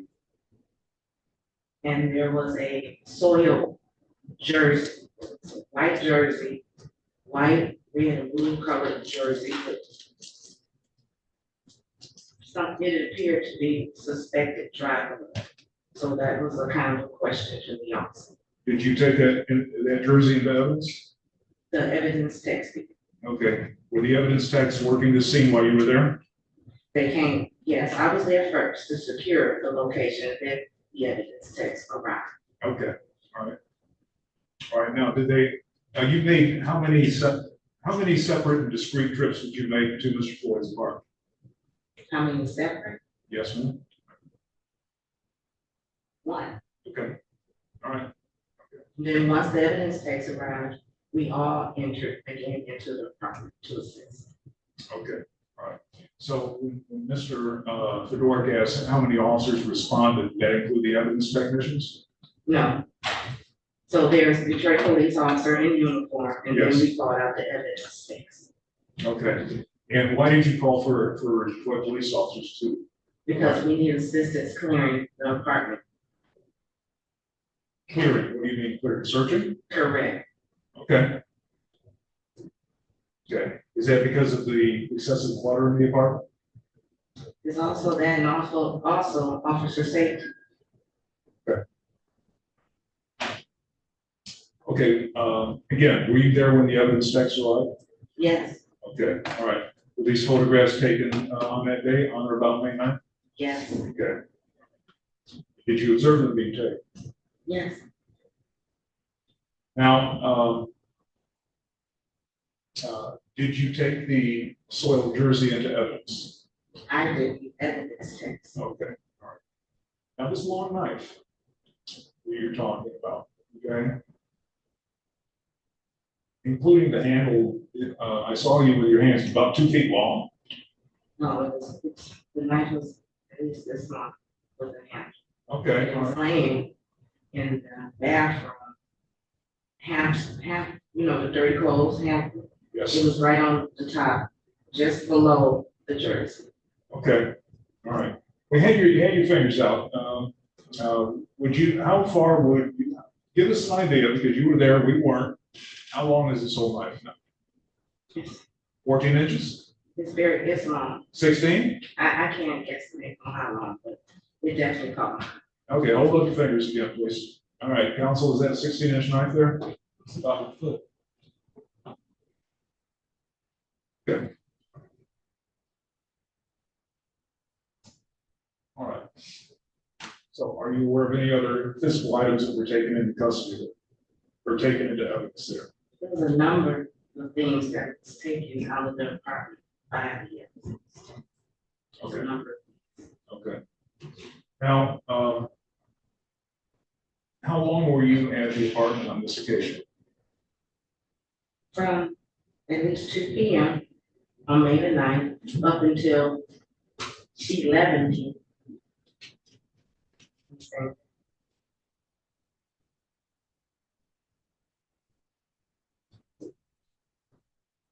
Okay, when you left, were other officers still working the scene? Yes, Okay, all right. When you left, had Mr. Floyd been taken into custody? yes,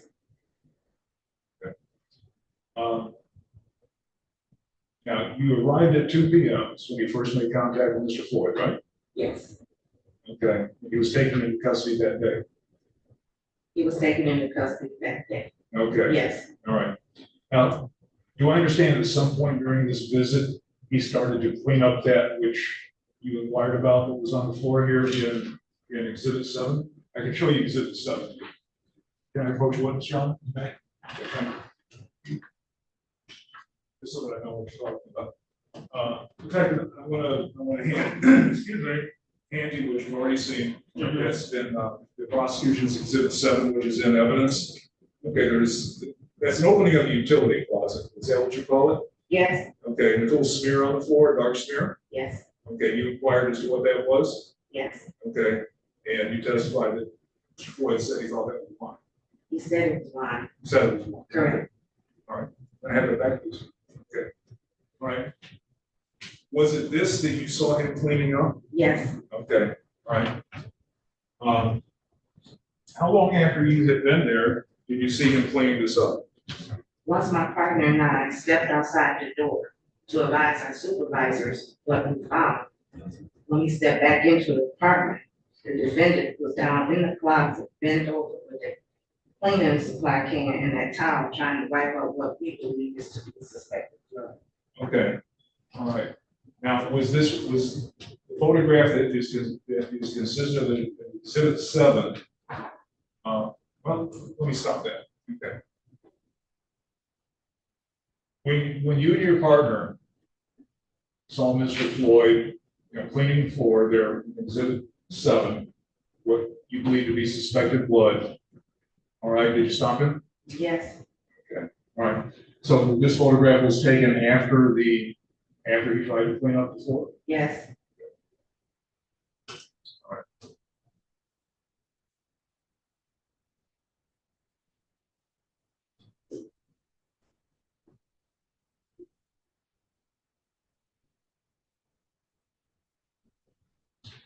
All right, did you go into Mr.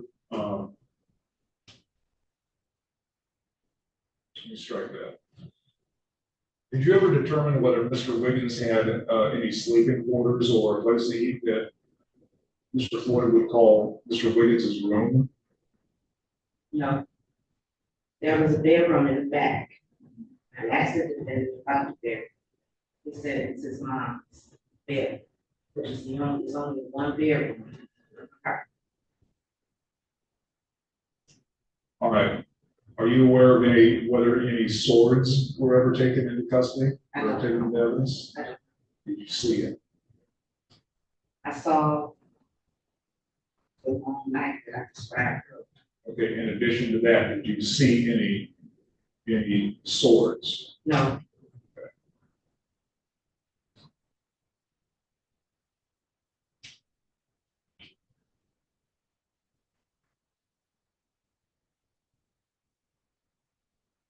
All right, thank you. You, Just briefly, Judge. 17. I approach the witness room. So Detective, I'm going to show you what's been marked as people's proposed 17. Can you take a look at that? You recognize that? I do. And what is it? It's a long knife with some type of handle here, like a gun handle, but it's attached to this long knife inside of a dirty clothesline underneath a jersey. Okay. Is that something that you had actually seen when you're in the apartment? Yes, Okay. Now counsel was asking in cross-examination about a knife. Is this the knife you're talking about? yes, Okay. And people's proposed 17, is that truly and accurately depict what you saw? yes. All right, thank you. And people would offer people 17? Any objection? No parents. And then, Nothing further on. when you observed what you thought was a suspected blood stain, did you bring that to the defendant's attention? Yes. What if anything did he say? He told me it was wide. All right, and then is that when you guys stepped out to call for the evidence text? No, we continued to look around just a bit more. Then we asked a few more questions about why. And as soon as you stepped out, you stepped back in to try to clean up this, whatever it was. Yes, Your Honor, he was bent over inside the closet with a towel and some cleaning plate. Any questions based on my question? Nothing from the people. Nothing from, thank you, you may step. People would call Riley Hendricks.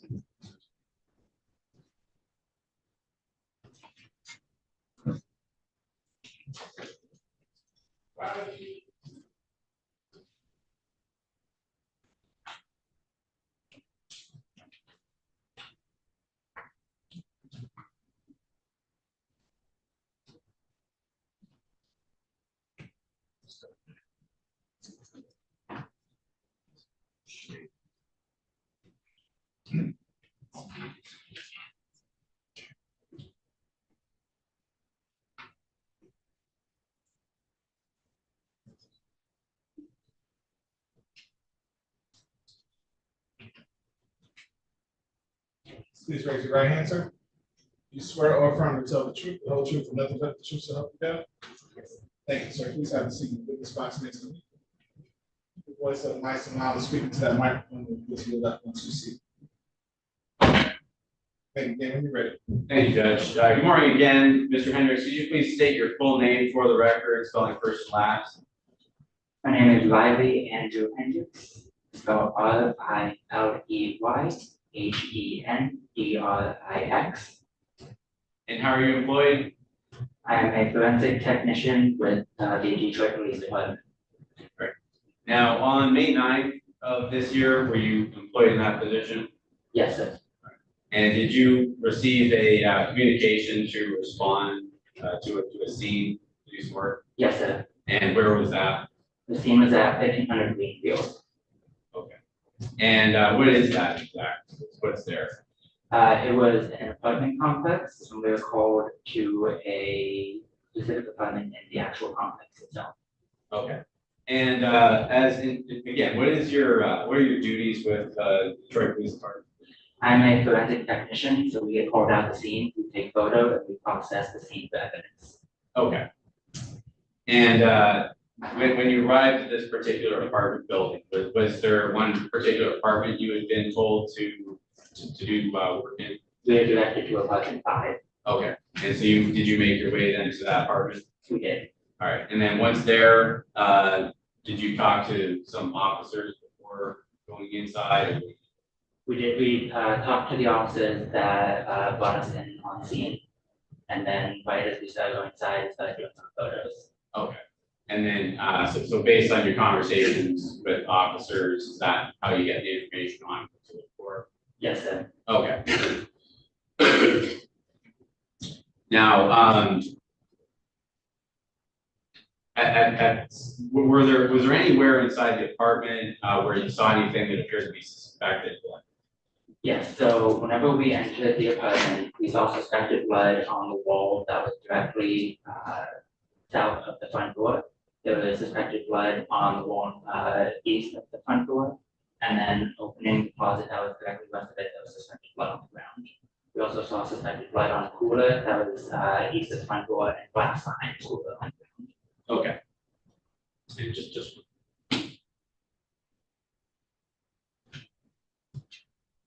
May I approach the witness, Your Honor? You may. I'm going to show you first, we'll start from the beginning. So people's proposed or people's exhibit number 2. Recognize that? Yes, sir. And what is it? That is the furniture that we went into going into the apartment complex. Okay. And then exhibit 3, what is that? That is the door of the apartment that we went into. Okay. Now you referred to a closet.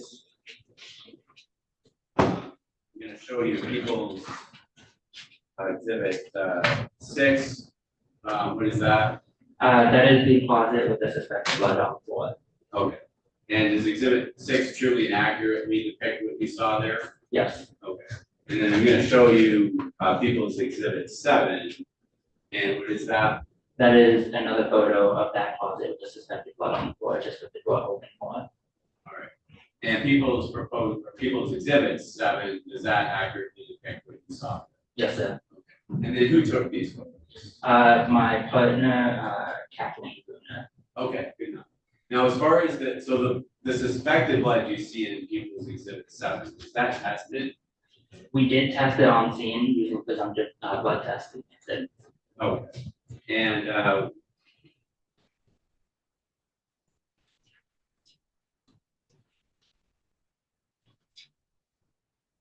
people's exhibit 19, what is that? That is a phenolphthalein testing kit that we also use on scene. Okay, and then is this an accurate depiction of what that kit looked like that you used? Yes, sir. Okay, and could you just explain to the court the process for testing it? Yeah, so using the phenolphthalein testing kit, what we would do is we swap up the suspected bloods. We would add on some ethanol to the swab to break down the cells and expose the hemoglobin. We would then put phenolphthalein on it and then expose it to hydrogen peroxide. If blood is present on the swab would turn a pink color immediately, showing the presence of hemoglobin. Okay, and you applied that test to what we see in Exhibit 7 as suspected blood? Yeah, so we applied it to the pink and black vote. Okay, and I apologize. So did you test the blood that's shown in Exhibit 7, suspected blood? Exhibit 7? Can I see Exhibit 7? Yes. Exhibit 7, we did test it. We used a different testing method. Okay, can you explain the testing method you used for? Yes, so that one we used an OBTI immunochromatic assay test. Yeah, sorry. So I'll ask the question again. So what was the test method that you used to test the suspected blood we see in Exhibit 7? We used an OBTI immunochromatic assay test. Can you spell that right? Is it all right if I view my notes and spell it? Yes, sir.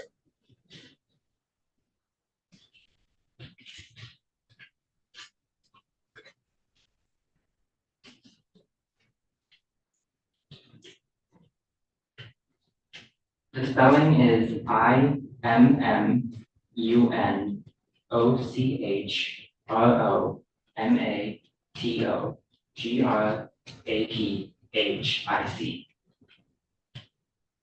And the way that this test works is we would take the suspected blood on a swab and transport it into a transport medium. We would then drip that medium into the testing strip. Inside of the testing strip, there is anti-human hemoglobin antigens that have a red pigment attached to them. They would attach to the hemoglobin that was dropped into the testing and work their way up the strip. They would get trapped at the testing site by another set of anti-human hemoglobin antigens.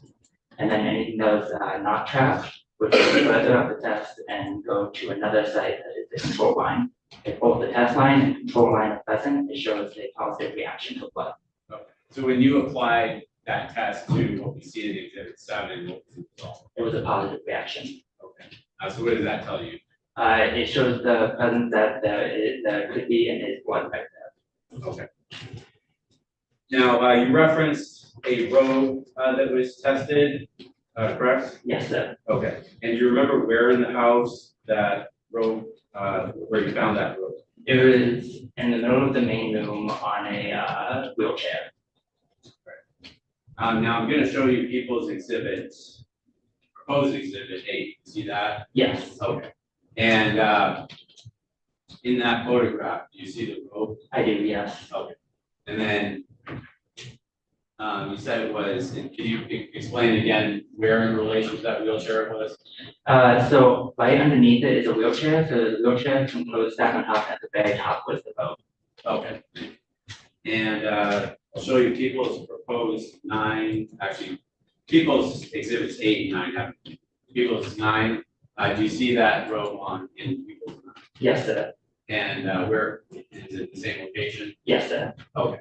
And whereabouts approximately in that photograph is the row? Like, to the right side, left side, middle? Middle of the picture. Okay, thank you. Now, take us through that process of testing that row. Yes, so for that, we took a swab of the unknown substance that was on the road. We used the phenolphthalein testing method that was one I described with pink. So we took the swab, we added the ethanol, phenolphthalein, and then the hydrogen peroxide, and it immediately became pink, which shows a presence of blood. Okay, and that's with respect to that road? Yes. All right. Now, were you able to look in the bathroom of the unit? We were, yes. And was there anything in particular you recall seeing in the bathroom? In the bathroom, in the laundry bag, there was a multicolored jersey with unknown stains on it, and on top of that, there was a 15.5 inch blade, bladed sword / knife with a gun-looking handle.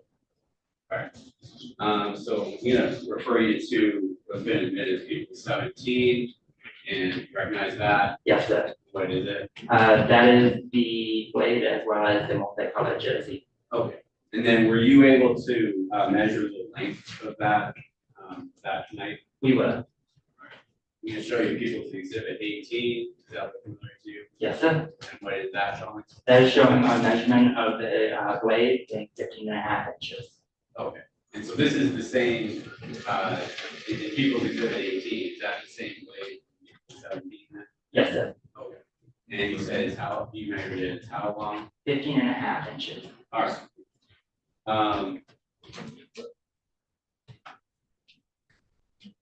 Did you find any financial transaction devices or ID cards? We did find them, yes. And do you recall the names associated with those cards? Yes. And what were the names? There was an Eddie Floyd, a George Riggins, and a George Riggins Jr. Okay. So I'm going to show you people's 13, and you recognize that? Yes. And what is that? That is the stack of cards that we found. Okay, and what was the name of the cards? The name of the cards was George Riggins Jr., and Eddie Floyd. And people's exhibit 14, you see that? Yes. And what does that show? That is a Metro Detroit ID for Eddie Floyd. And did you see any prescription bottles that had any names on them? Yes, sir. And what were the names on the bottles, if you recall? One was for George Riggins, and one was, can I look at my notes for the other names? Sure.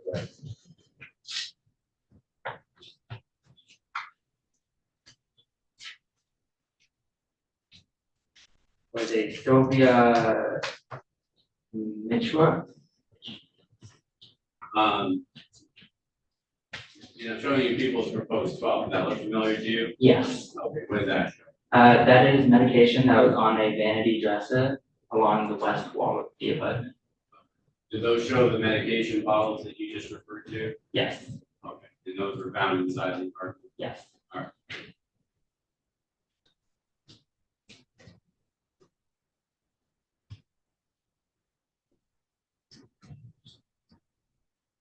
Just 1 second.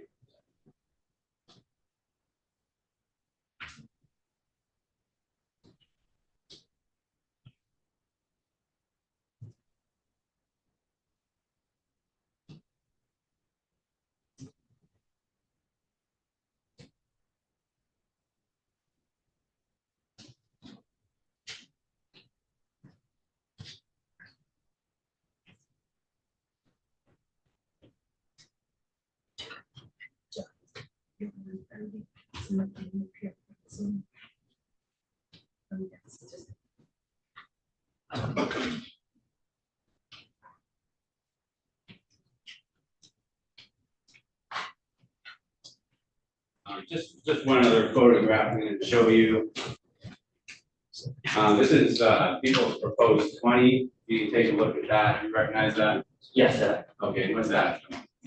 So that is showing 2 phones and a silver laptop that we found on a chair in the kitchen. Okay, and then there's another item there that looks like you found, is that right? Yes. Okay. Were you able to inspect that? We were. We determined it was not a real firearm. Okay, thank you. As far as the photographs I've shown you, so that would be people's proposed 11.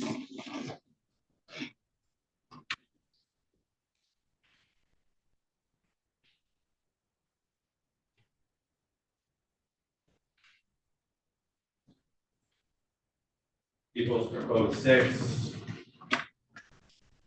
People's proposed 8, 9. People's proposed 17. People's proposed 18. People proposed 13 and 14. Proposed 12 and people proposed 19 and 20. Are those true and accurate representations of what you saw inside that? Yes, sir. All right, thank you.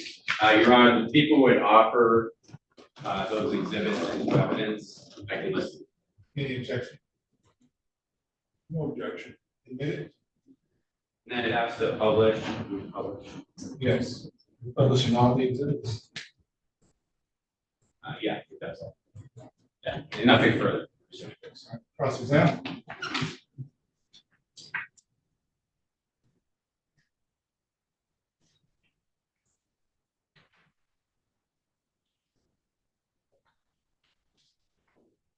Morning, Mr. Hendricks. Maybe,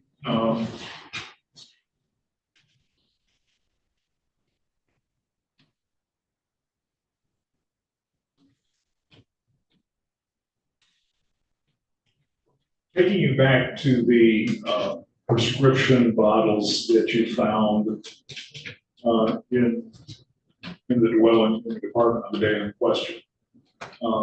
Now, some of those, I can tell from one of the exhibits, had the patient's name, George Riggins, on it. Do you recall that? Yes, sir. Okay. Were all of these pill bottles, or any of them taken into evidence? Not that I know of. Not from when I was there.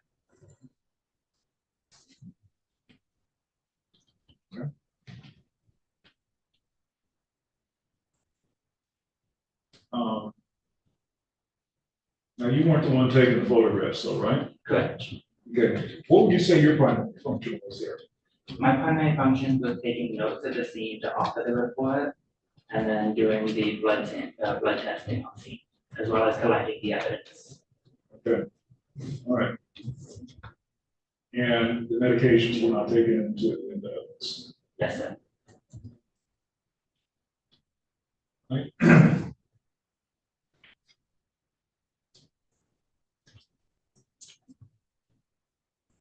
Okay, thank you. Well, one other question before I do go. Offhand, I know you didn't take photographs. Do you even give us an idea of how many close-up photographs of these pill bottles that were taken? Of the close-ups, I saw one. I believe the 3 to 4 close-ups. Okay. Okay, all right, thank you. No further questions. Sir, you indicated that you tested this knife object that was there as well? We did not test the knife that was there. All we did was swab it for potential DNA and submit it. Okay, and you don't have the results, you just gather the evidence, is that right? Correct. Any questions based on my questions? I'm Your Honor. None for the defense. Thank you, sir, you may start. Thank you. And people finally call Detective Yusuf Barrow.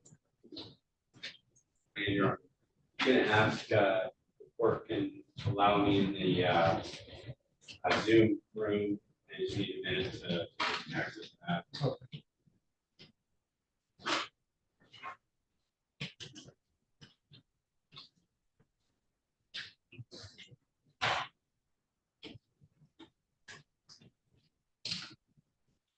Sir, please step forward, give your name and spelling to the court reporter.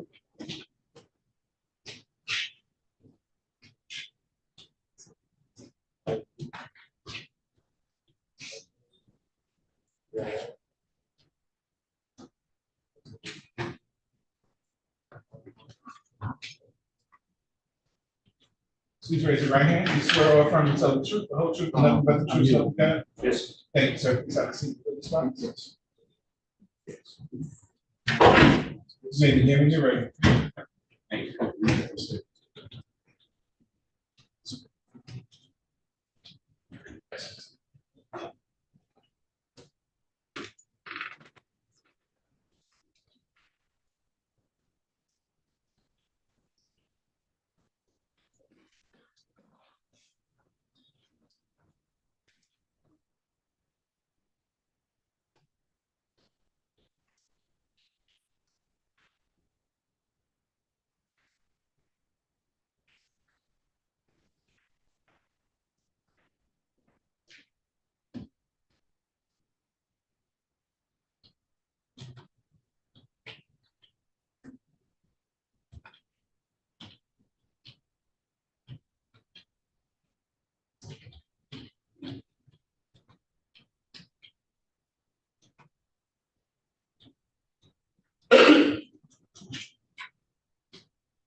Well, that's working itself out.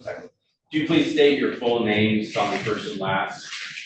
Yusuf Barrow, YOUSSBIF. Last name is BERRO. And how are you employed? Police officer in the city of Detroit. And with respect to this case, did you do any, were you involved in the investigation? Yes. And with respect to 15,000 Greenfield Road, did you ever have any do any work at that location? Yes. And what did you do there?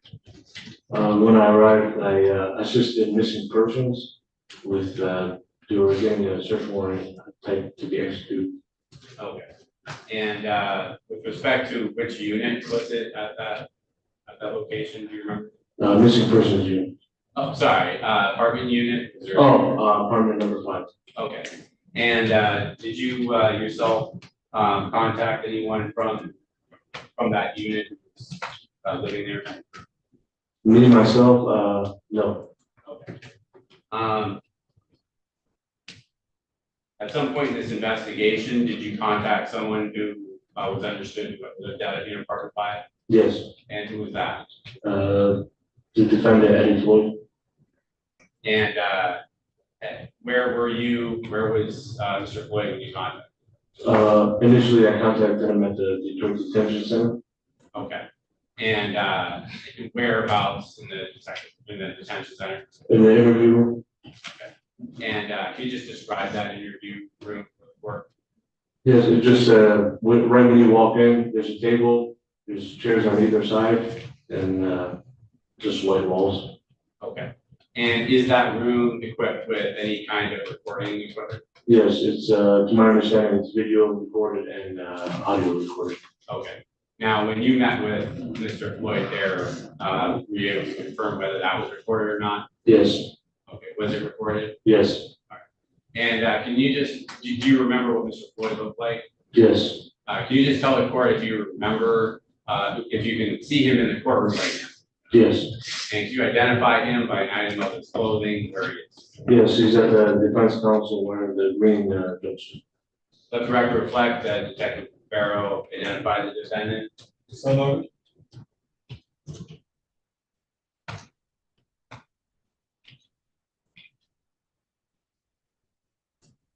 Now, what was, do you recall the date of this particular time that you had talked to or met with the defendant? I'll have to look at my notes at the report. Okay. Did it indicate, you recall if it indicated in the recording the date and time that you met with him? Yes. Okay. So that would help the correct remember. Yes. And you're at this time, the court is going to admit people who exhibit 22. This is a recording of that meeting, Detective Barrow and the defendant, and I will indicate to the court I'm going to be playing approximately 35 minutes from 2 interviews. Toler, any objection? Well, the objection I would have, first of all, with Detective Barrow's interview is before it's offered in the evidence, should there be a foundation as to the voluntariness of the interrogation of the state? Would you like more yes to voluntary? Okay. And Your Honor, that would be included in the video, but I'll defer the court. Go ahead. All right, thank you. All right, Might want to pause that. I'm trying to, I'm sorry.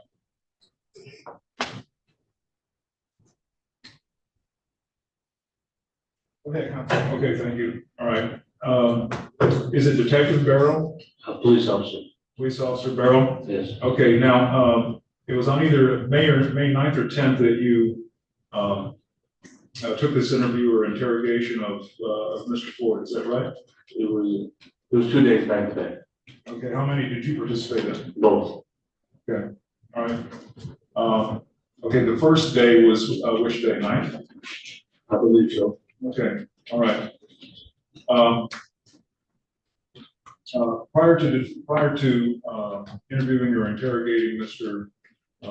Floyd, did you take any steps to determine whether he could understand what you were doing? Yes. What'd you do? Well, we read him his constitutional rights, which we provided, and then I read them to him, and then he said that he understood. Okay, all right. Did you have him read them out loud to you? I don't recall. I don't remember, to be honest. Okay, all right. He did state that he was obtaining his GED, so he was in school for that. Okay, did he tell you about any disability? I believe the second day he said that he had autism. Okay. Okay, now, the constitutional rights form,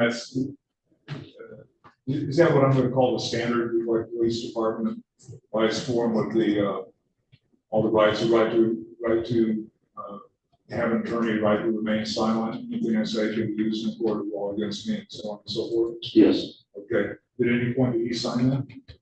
Yes. Okay, did he sign it after reading it for himself? I don't recall. I know he signed it when I read it to him. Okay, did you ask him to sign it? I told him if you understood, sign the paper. And he did. All right, thank you. Mr. Holland? Any objection as to the For purposes of exam, I'm not gonna have it, Judge. All right, so the court makes a finding that the statement was knowingly and voluntarily given, you may proceed. Thank you, Your Honor.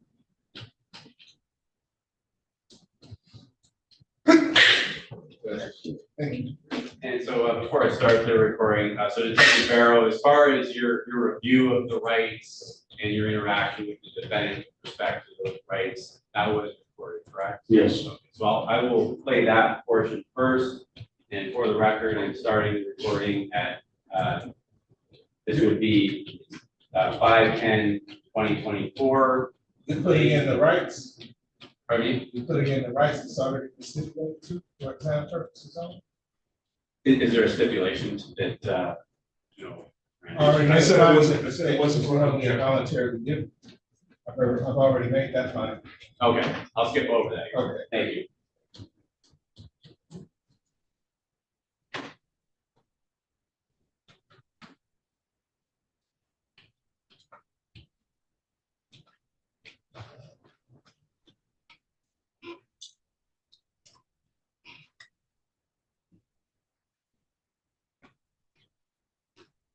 So for the record, I am starting recording at 2 hours,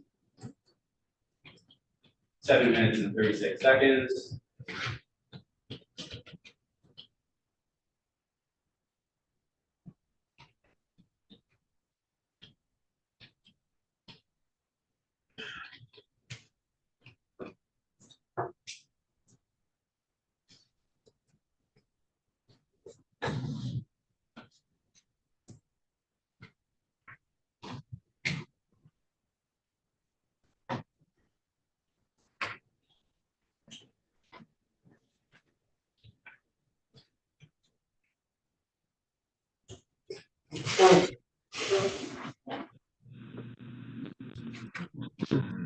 Let me start with this.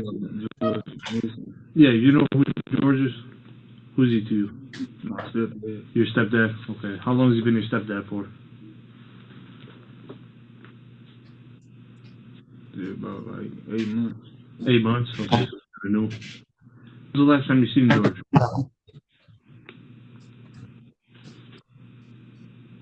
2 weeks ago. Where'd you see him?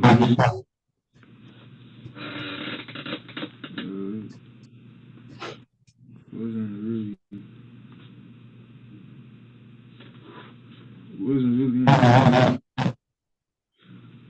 like he'll be there all the time, but I heard the door close. That was about like I knew it was him. Close with the door apartment. Yeah, okay. Last time I seen it was when I was exiting the apartment myself, going somewhere. Okay, and that's when you bumped into him? You were leaving? I never bumped into him. Oh, he came inside. Oh, when the door was closed, he was gone. Oh, okay, he was gone. Okay. I really gotta check on him. Where do you think he went? He usually be at the casino, but other than that, I don't know where he's at. Okay, at the casino usually.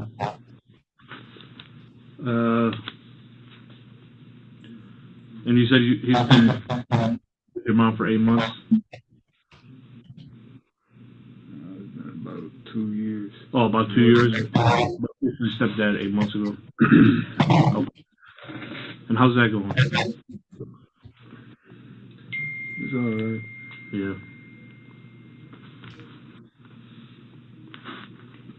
Okay. So you're on pausing the video at 2 hours, 9 minutes, 59 seconds. PM on 5/10/2024. So detective, just for purposes of saving time, at some point, you ceased this particular interview, is that correct? Yes. Okay.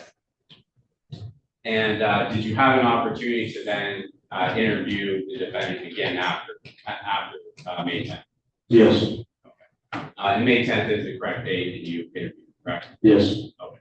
And then how did that happen as far as the reinitiating or recontacting the defendant to interview? What do you mean by how is it? So how was the decision made to re-interview the defendant? Because after this initial interview, we were walking him back to building 500, and he asked me where I was from, and I stated I was from homicide. And he asked me repeatedly if we had found the body. Yeah. So that's when we made the decision to go and talk to him again the next day. Okay. So it was the next day then you talked to him? Yes. Okay. Was it the same place? Yes. Same interview room? I don't know if it's the same room, but they all look the same, but it was one of them. Okay. And was that video recorded? Yes. And you explained that one.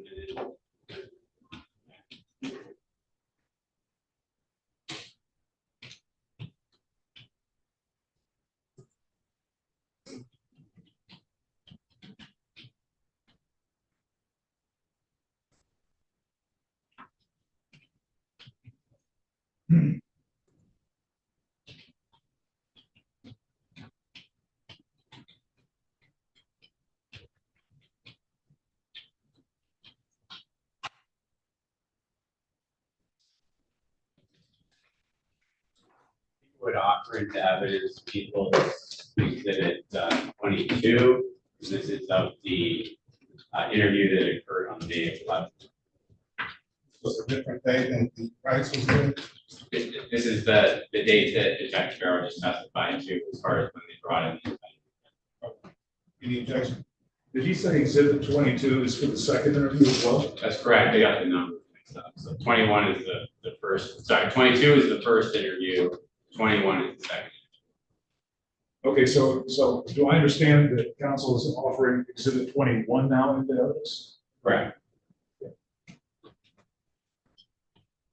Okay, I'm not going to have an objection for exam purposes. Admitted.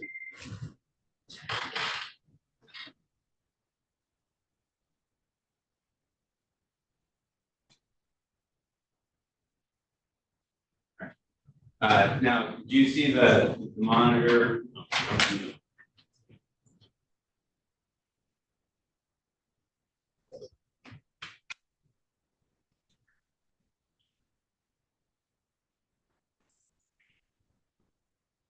Okay, so Detective, you're able to see the monitor? Yes. And there's a date. Well, just for the record, the date listed on the video is May 11th, 2024. That is the date that you interviewed the defendant the second time? Yes. Okay. And then the time is about 12 o'clock p.m. Is that correct? Yes. And and I'm actually jumping ahead. It should be 1:04 p.m. 11 seconds. How you paying the bill? My mama pays ran automatically. And I'm supposed to help with the light bill. I get a disability check. Oh, okay, you get disability. Okay. Okay. If you don't mind me asking, disability, is it for something physical or more mental? Like what? What are we talking about? Kindergarten. Okay. That's okay. There's a lot of, a lot of people when I was growing up, it wasn't like this. There's a lot more today. So, when it comes to like pay. Right, now I'm pausing that People's 21 at 1:04 p.m. 52 seconds, and I'm gonna jump ahead.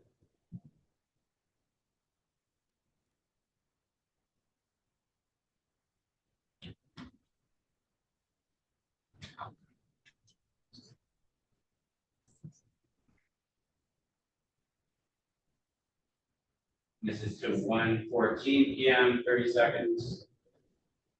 Yeah, I found it took me a while to find his stuff. Where did you find it? Like his wallet was back there. Like, back where? Phones back there. Like that's weird. Did you use anything? Did you have any bank cards or credit cards? Did you use any of those things?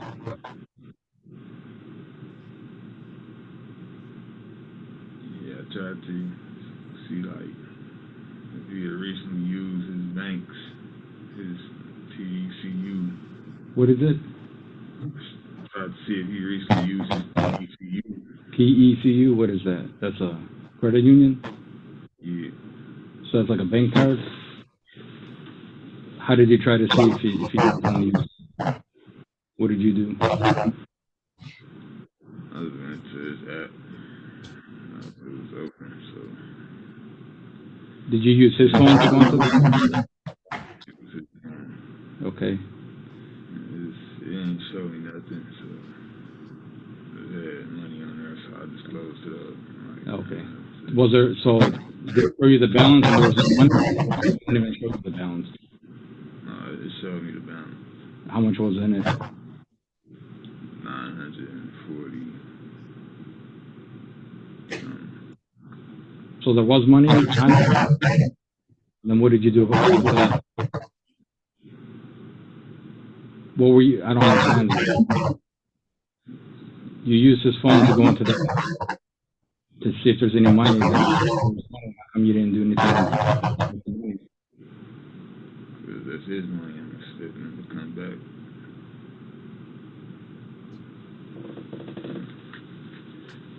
So, is that why you checked it? Yeah, see if he's been using it. I know he's good. It's a transaction for. All right, now I'm pausing the video at 1:16 and 43 seconds p.m. And I'll jump forward.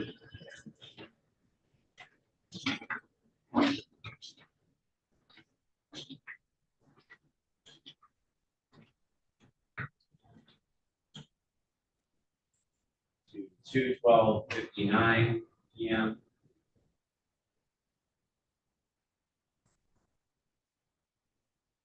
Just write down what you said, okay? So I'm asking what happened. Start from the beginning, from just very exactly what you told me, okay?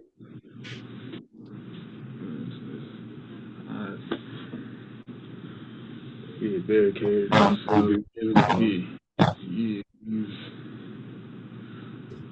he's talking to somebody like. So where do you barricade himself? In the back room. In the back room of the apartment, right? So he barricaded himself. Right behind the door. In the back room. Sorry if I, because I got a lot in a second. He was in the back room of the apartment. Behind the door, you said? Okay. Behind the door. Okay, so he's back there behind the door barricade. What happened after? Yeah, it is. I could see like through the cracks of the door, he had this big knife on one side of the door, and he had something that looked like he kept on seeing on the right side, like my girl, like every time I tried to take a peek, it's like he was seeing girl get back.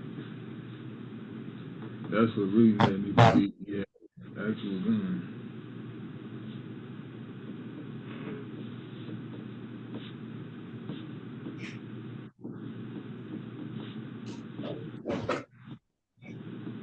Okay. What happens after that?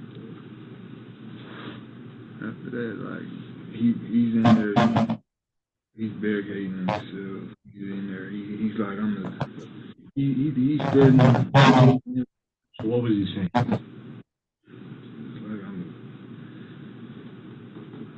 shoot you if I get the phone, if I get my phone, call the cops. He's already on the phone. Yeah.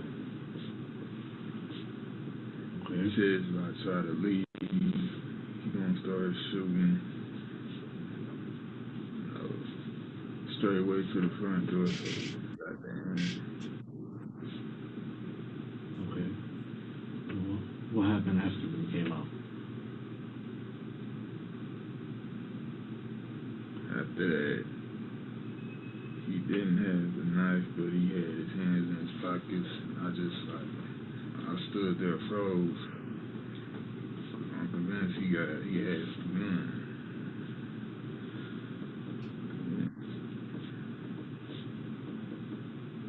So he had his hands in his pocket, acting like he had a gun.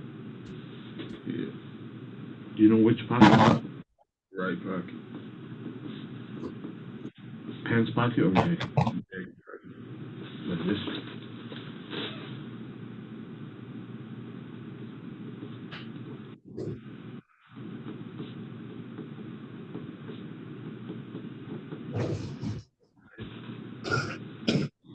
That, like, once he gets in, like, I'm in front of the couch, he's walking past. Once he gets, like, directly, once he gets right past me, like, almost right past me, he pulls up fast like he's about to shoot. So that's when I go at him with the knife that I grabbed in my pocket. So I just stabbed him in the neck, like neutralize him. I'm thinking he's about to kill me. 1 second.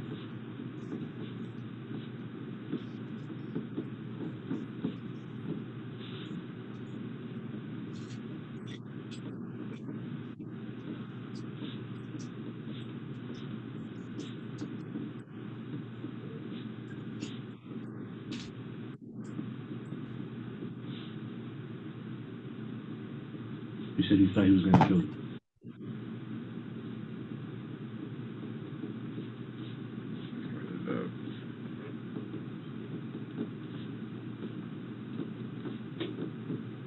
Okay, so what happened after that? It's like, he can really do anything after that. It's like, hand in his pockets, like, find out, like, he trying to grab it and stuff, there's nothing in his pocket, and I'm just like, oh, no. Like, oh, no. And the fact that he's just laying there, I never did this before, I get the panicking. Just get the panicking, hyperventilating.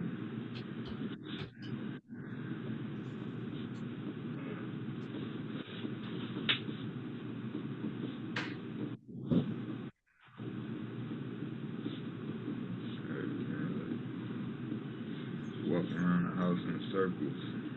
So you're hyperventilating. Walking around the house in circles.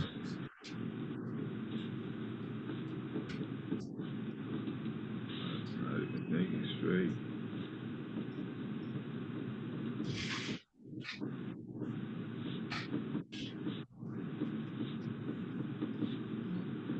Not even thinking. Not even making a call to 911. What happened after that? I sit down and I think about like I need to call 911, but he doesn't have. Who has a gun on him? Like, how's that gonna look? I'm thinking I'm scared. I'm young, and it's like they gonna charge me with murder. Mm-hmm. State self-defense.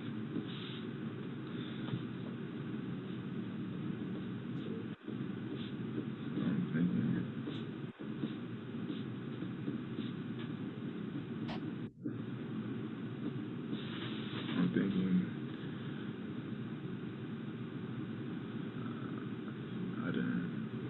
I didn't even want to. I'm thinking like, get rid of his body. And how'd you do that?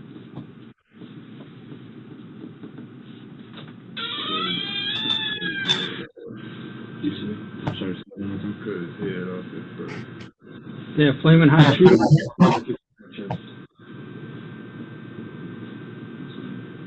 Hot Cheetos.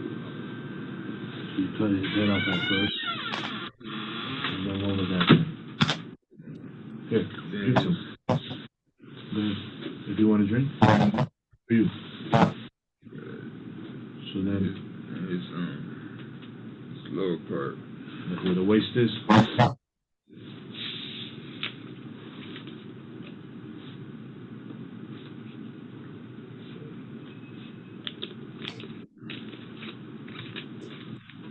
You remember what else you cut up?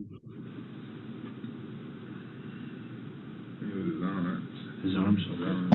Easier. Get him in the trash can.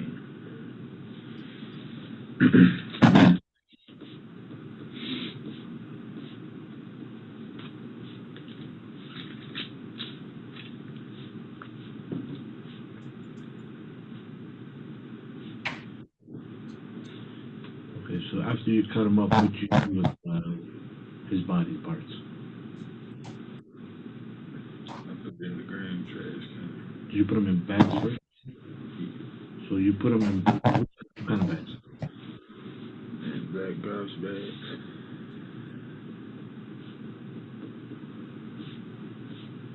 Black. And these were already in the house, right? Yeah.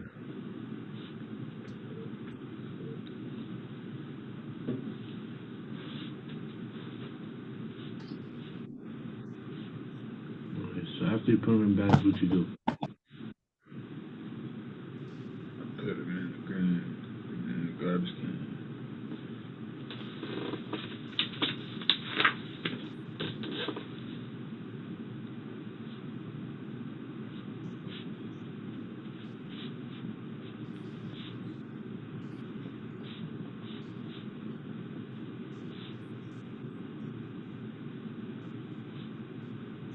And where's that garbage located, dumpster? In the back of the apartment. 1500 Green Top Road.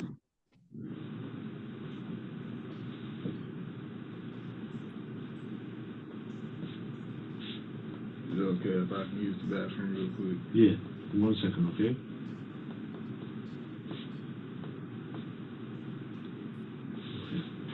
Just let me finish this and could you have 2 minutes? Or you gotta go right now? Yeah. Okay, give me 1 second, okay? And I'll stop the video at 2:23 p.m. 19 seconds.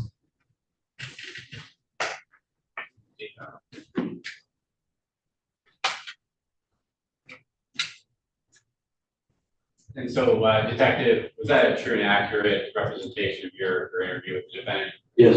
Okay. were you involved in any follow-up on, looking into that, the dumpster at the, behind the apartment? Yes. Okay, and what happened with that? So we arrived back at the location. We realized that the green dumpster that he was talking about was already empty. So there was an orange dumpster on the side. We went through that, we no results. Okay, and were any bags and body parts were able to find those? No, because he's been a couple weeks in, before I went there. All right, thank you. Nothing further. Cross examine. If I have any other questions for, Jeff. Okay, thank you, sir. You may step up. And you are no further service. Does the defendant have any witnesses? The defendant has no witnesses to produce at the exam. Okay, people? Yes, Your Honor. People move for bind over. I'll just leave it at that. We want for bind over on both counts. Mr. Hollis? All right, well, to the extent it was audible, I think we heard Mr. Floyd under interrogation describe at some level, I guess, dismembering a body which we could presume is George Riggins. Prior to that, we heard a clip which, to me, showed nothing more than illegal use of a financial transaction device. And getting back to the one that we just did conclude, I didn't hear any clear proof of the killing of one person by another. I heard dismemberment, of course, just one of the counts. I know it was hard to hear, but I didn't hear proof by this interrogation that this court can rely on, a killing by one man by another. What about the testimony from the other witness who said that she heard the complainant, Mr. Riggins, in this apartment screaming, "Get off of me, and you're trying to kill me," and then never hearing from him again after that? Actually, that was Mr. Floyd who was screaming. That's what she testified to. That was my understanding. The counsel is correct, Your Honor. She was testifying that Mr. Floyd's yelling didn't hear Mr. Riggins. Didn't hear Mr. Riggins at all that day? She did not. I make one mistake here. That's it. Okay. All right, so I want to object to the bind over on premeditated murder and any degree of homicide. Dismemberment of the corpse, there's an issue of fact on that. I think people are asking us here, based on this record, to infer homicide. Mr. Fedor, so. And Your Honor, so people's exhibits 21 and 22 are admitted into evidence. If the court had difficulty hearing and it needs to be played again, that's fine. What I can indicate is what the defendant does state. This is just a portion that I played.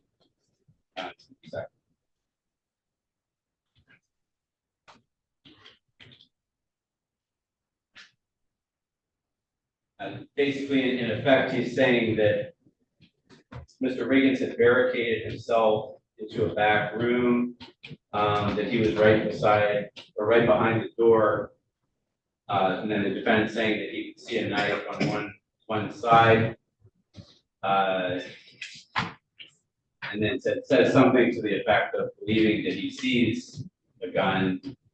Statements to the effect of "I'm going to shoot" if the defendant gets his phone or calls the cops, and the defendant again is alleging that the victim is saying If you leave, I'll start shooting.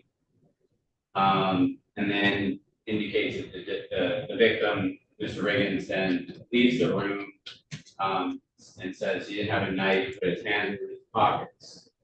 So now, obviously, at this point, the defendant is acknowledging that Mr. Riggins is alive, that he barricaded himself into the room. Defendant then says that he froze, indicates that he thought that he had a gun. Defendant with it, Mr. Riggins was acting like he had a gun in his right pocket, that his hand was in his right pocket, jacket pocket. Indicated, the defendant indicated he was at the side of the couch, and then once Mr. Riggins gets past, that's when I go for the knife in my pocket, stab him in the leg to neutralize him, is what the defendant says.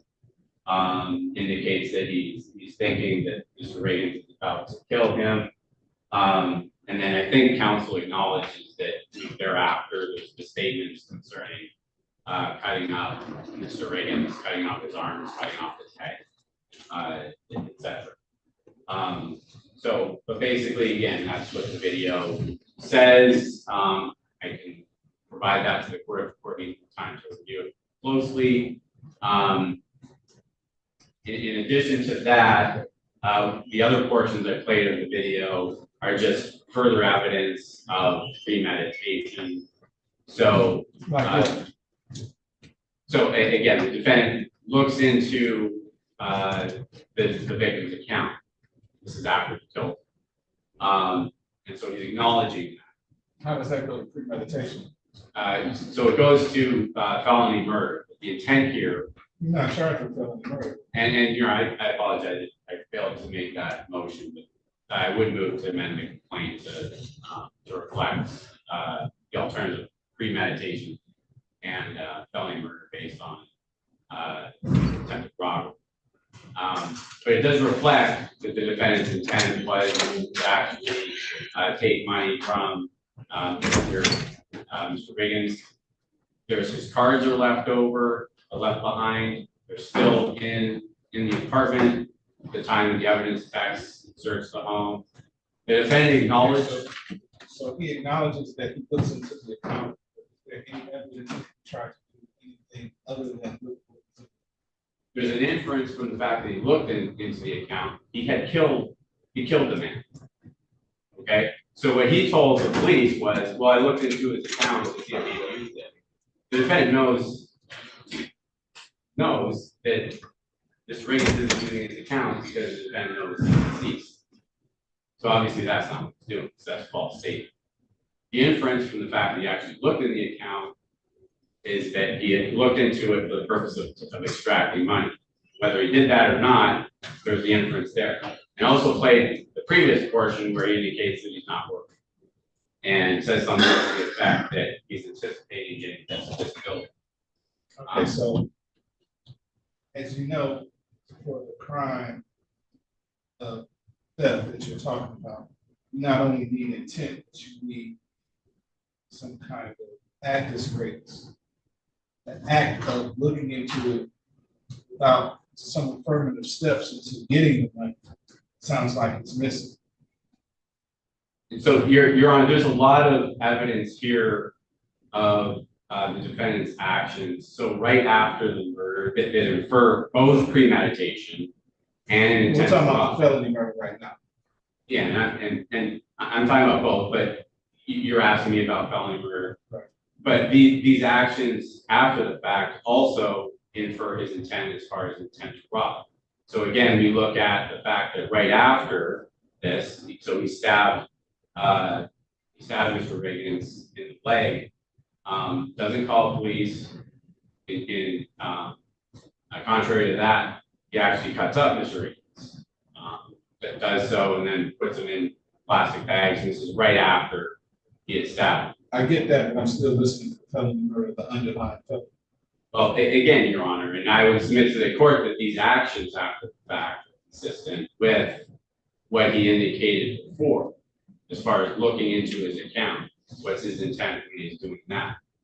So, but these facts also support premeditation. The defendant, I don't necessarily have an issue with the premeditation, I'm still stuck with felony murder. What's the underlying felony and what's the act that he, the affirmative act that he took to accomplish that felony, other than looking into the account? again, those are the facts that I was submitting to the court. Yeah.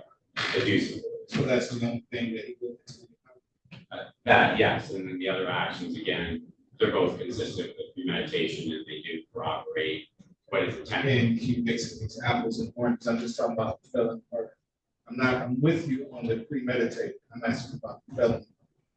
And that, can't offer anything else. Okay. Mr. Holland.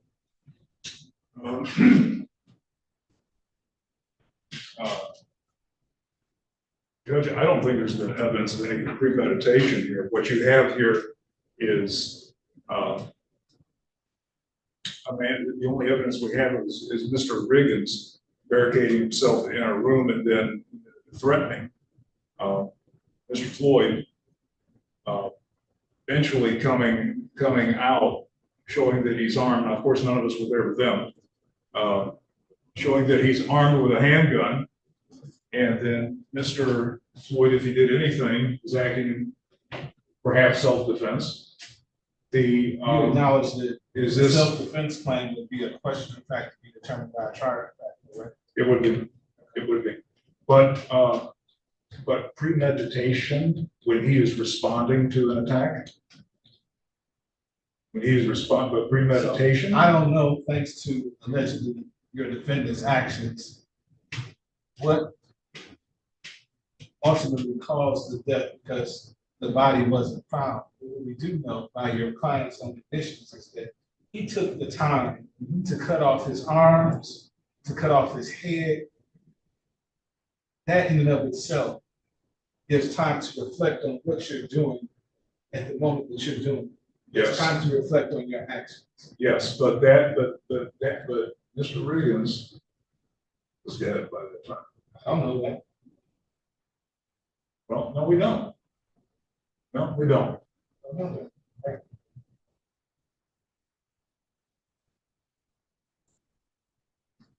I guess he could have been alive while he was getting his head cut off.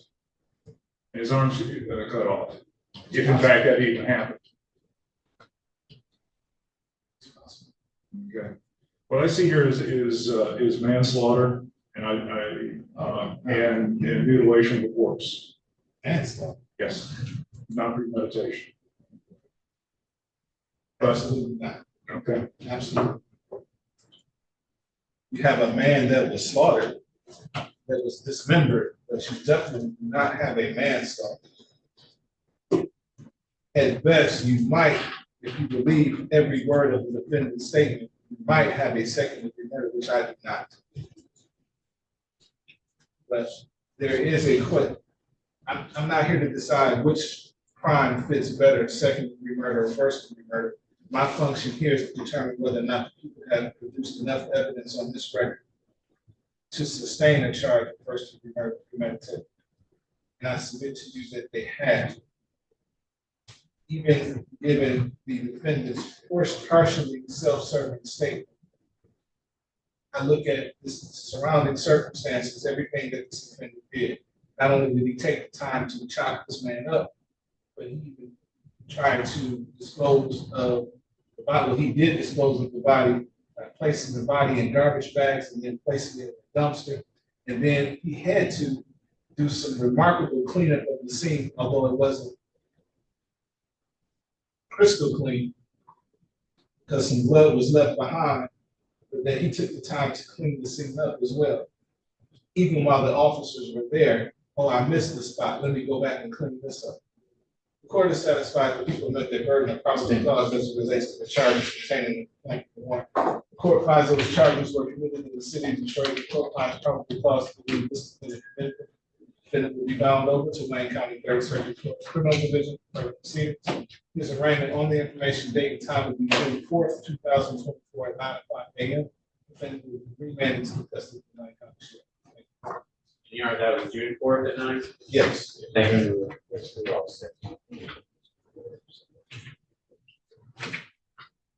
Right. And as so the record is clear as it relates to people There's motion to add a charge of felony murder. Court does not find the people have met that burden, is that I don't find that the defendant made any affirmative act to steal anything from the planning witness aside from looking into this account. There's no act this way. Thank you. Yes, sir.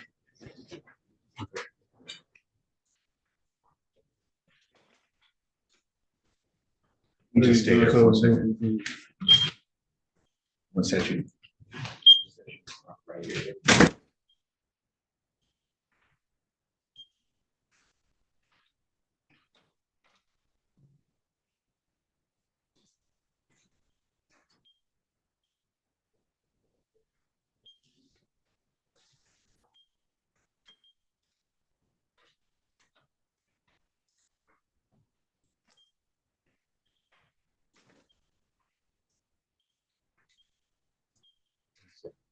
Chapman kind of disappeared on me. I got it. You know what?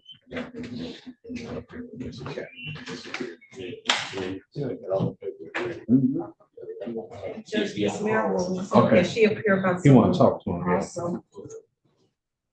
Yes.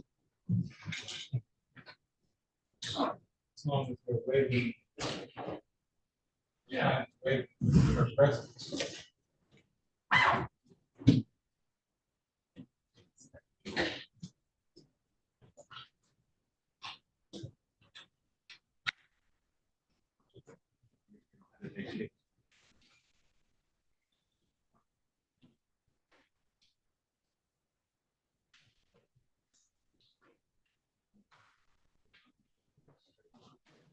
Yes.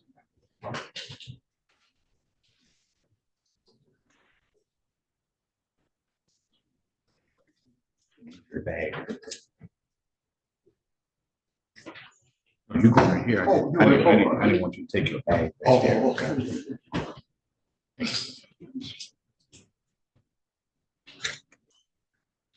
Thanks, Matt. How you doing?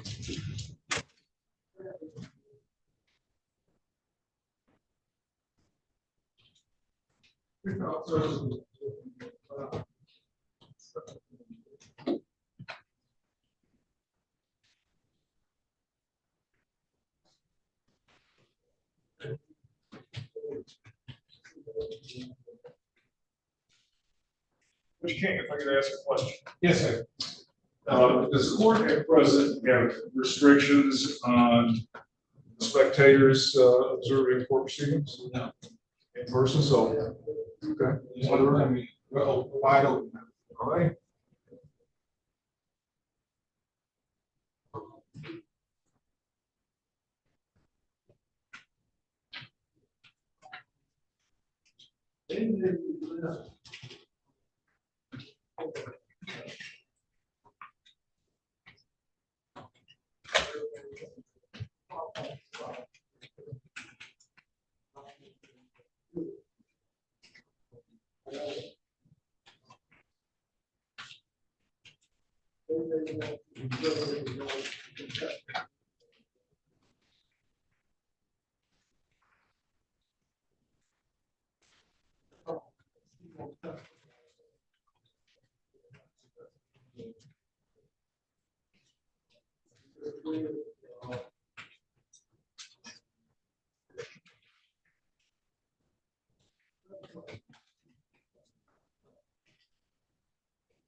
Oh, thank you. You're welcome.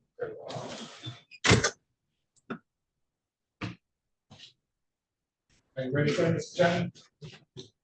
Yeah, I'm ready.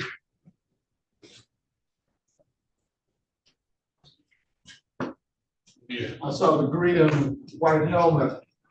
You know, I went to school there also. Oh, did you? I went to graduate school there. I didn't go to undergrad. That says it all. I graduated from Central State, and then I went to Michigan State for graduate school. Okay. Lived in Spartan Village.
Are we ready on Matt?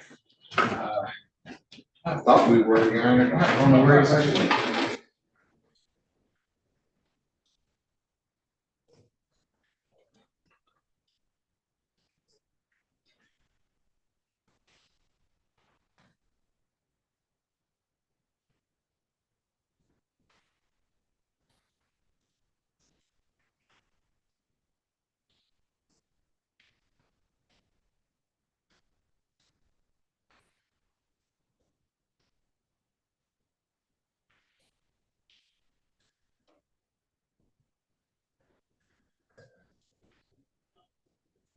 Yeah.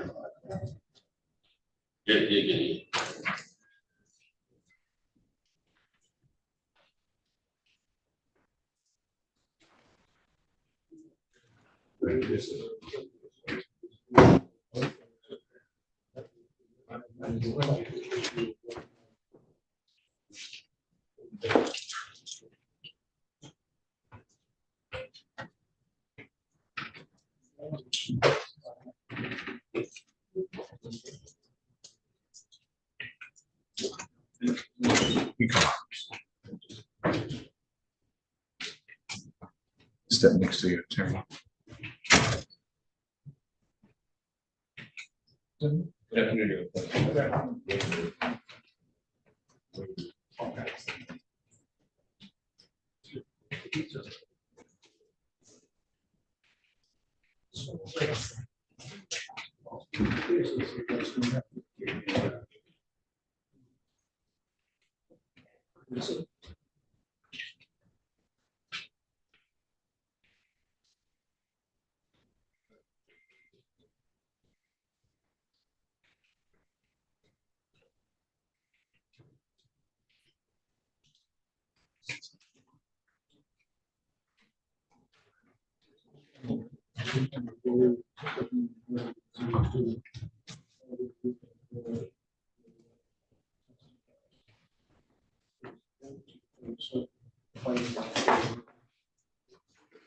Nothing during testimony today. What he's gonna say about This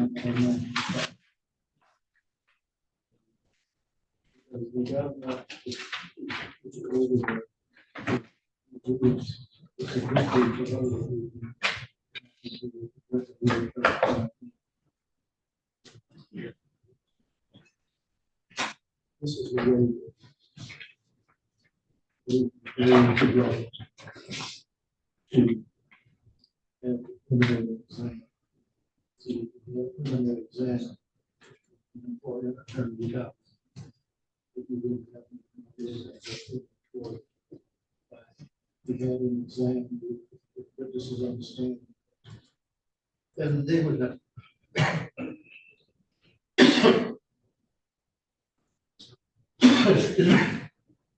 They would have to put witness notice by not having this.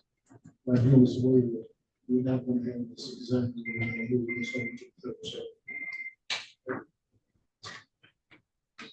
The judge is going to ask you for a mistake.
Calling case 2457216, people of the state of Michigan versus Michael Alexander Mack.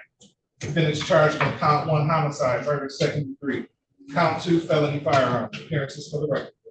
Good afternoon, Your Honor. May it please this most honorable court, Attorney Raion J. Prego, key number 74568, appearing on behalf of the people. Good afternoon, Your Honor. Claude Chapman, P69850, on behalf of Mr. Michael Alexander Mack, who stands to my left.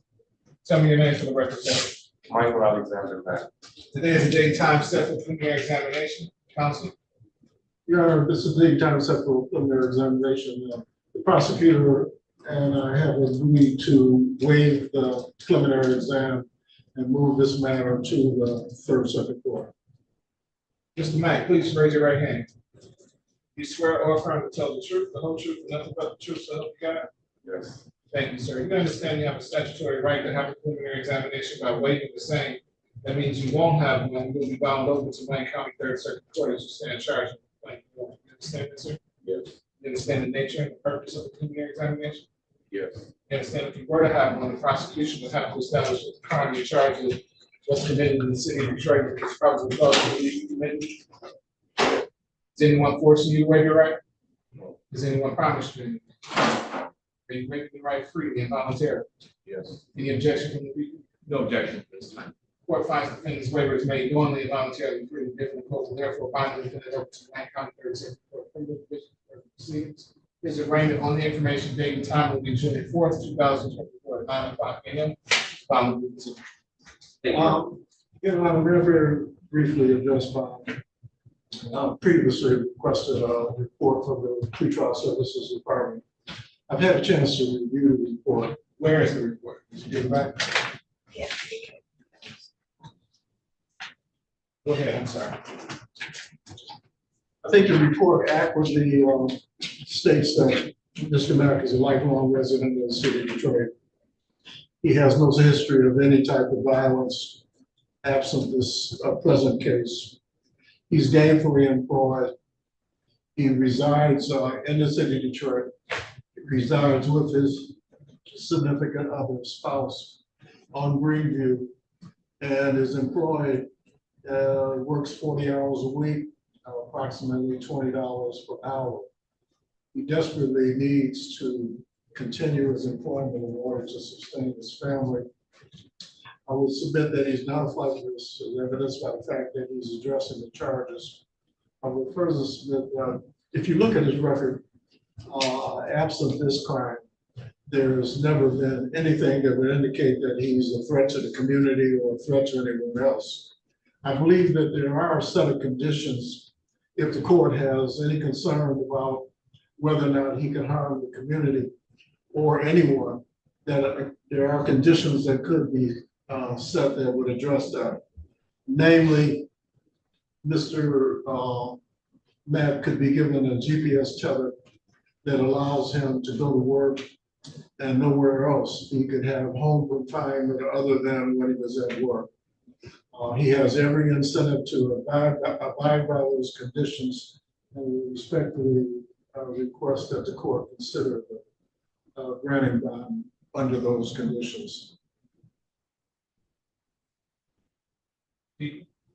Your Honor, I believe the bond is appropriate in this case. It's currently set at remand. If the court is so inclined as to give a cash bond, it should be of a significant nature to ensure the protection of the public and the potential flight risk. I would think the flight risk element is addressed by brother counsel. He is a lifelong resident of the state of Detroit. That is not the people's primary concern.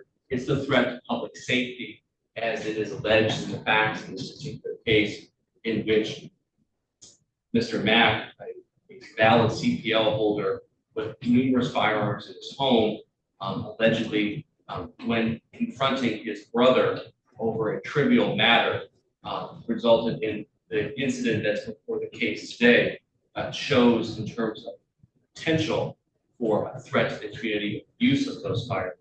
This was his blood brother? His blood brother. He is almost 26 years his senior. So almost like a father-like figure. So a very baby younger brother in terms of the dispute between these two men for something so trivial as debating the merits of the musical choices that they were listening to in the home led to this physical altercation and the ultimate shooting of the younger brother. So with that lack of judgment and this is my case where they were arguing over rap music. That is correct, Your Honor. Merits of female, male rap artists, whether the lyrical prowess of Cardi B and Megan Thee Stallion warrants that of their male contemporary musicians. So the fact that that argument ensued from being a good-natured, joking exchange between brothers and friends who routinely go bowling together on a monthly basis turns into a physical fight that leads to gun violence with someone who is a valid CPL holder. And I question his judgment in terms of his ability to support himself with requirements as set by this court and poses a danger to the community. So I believe a high monetary cash bond is appropriate if you are so inclined to move off. If it wasn't so sad, I would be laughing, right? How ridiculous is that? Your Honor, yes, I'm not about to begin arguing facts. It's obvious that in this instance, no matter how absurd, we're mutual combatants. There's the question of at least one person being armed after being assaulted by the other. The issue in this case is going to be purely the question of justification, given that there's an allegation that the attack upon Mr. Mack has ceased, and so therefore he was not justified in doing what he did. What I would want to point out that if you look at the circumstances, these are some individuals that have been out. They're brothers. They've been out. They were brothers. They never had a history of anything like this before. There's no way that you could, without, the line of demarcation between an excuse and an explanation is real thin. There's no way that you can explain this in a rational way. It did happen. What I'm saying that it is a complete aberration and that there are conditions that would assure the court that Mr. Mack would not reoffend while this matter is pending. Would again ask you to consider a bond that would allow him to go home and work. I'm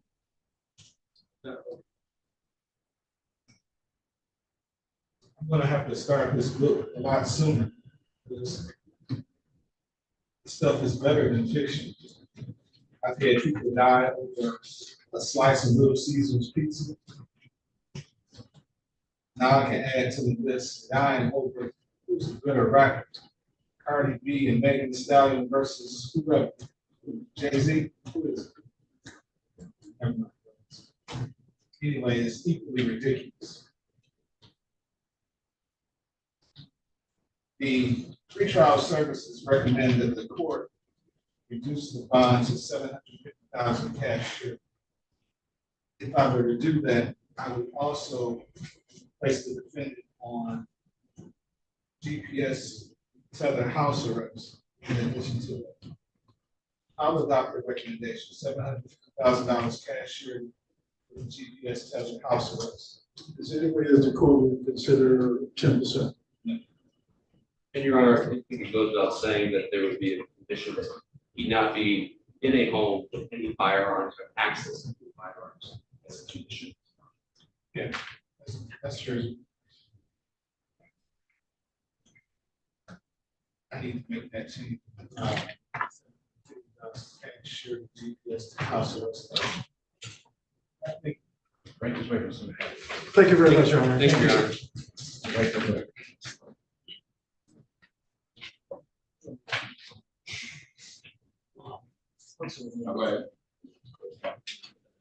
Right here. I'll come and get you. Yeah.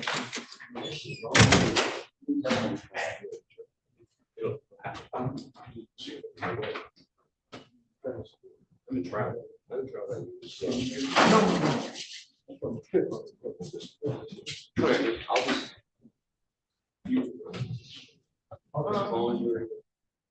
Officer, after we bond reduction. Okay. Each time you need to do a bond reduction form, it should be. What within a bond reduction?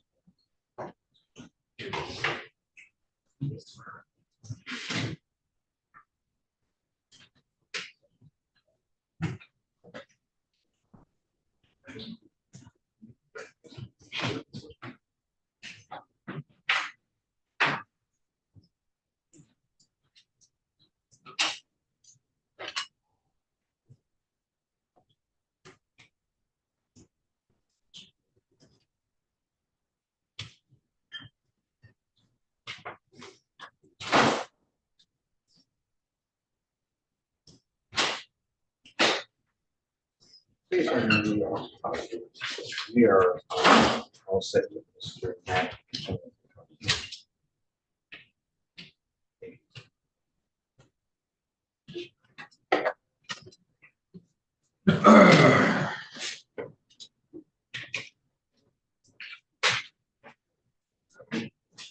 A serious argument. Killing brother.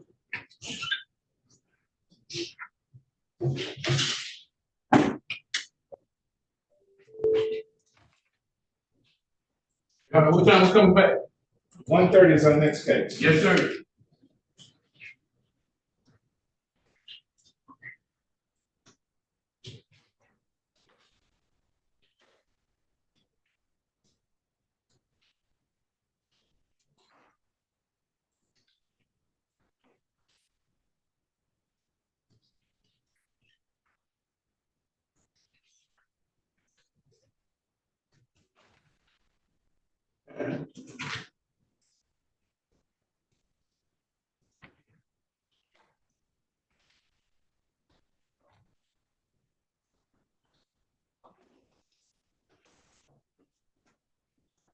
You said 1:30.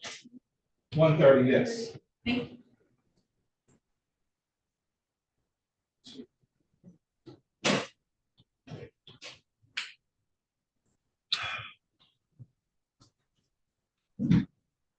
Yeah,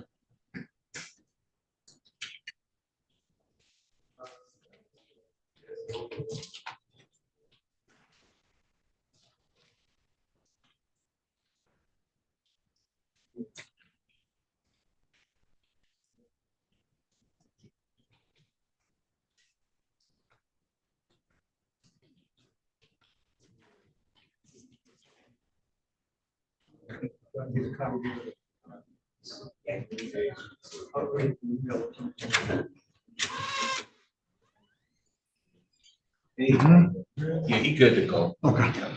I don't have paperwork yet. Okay.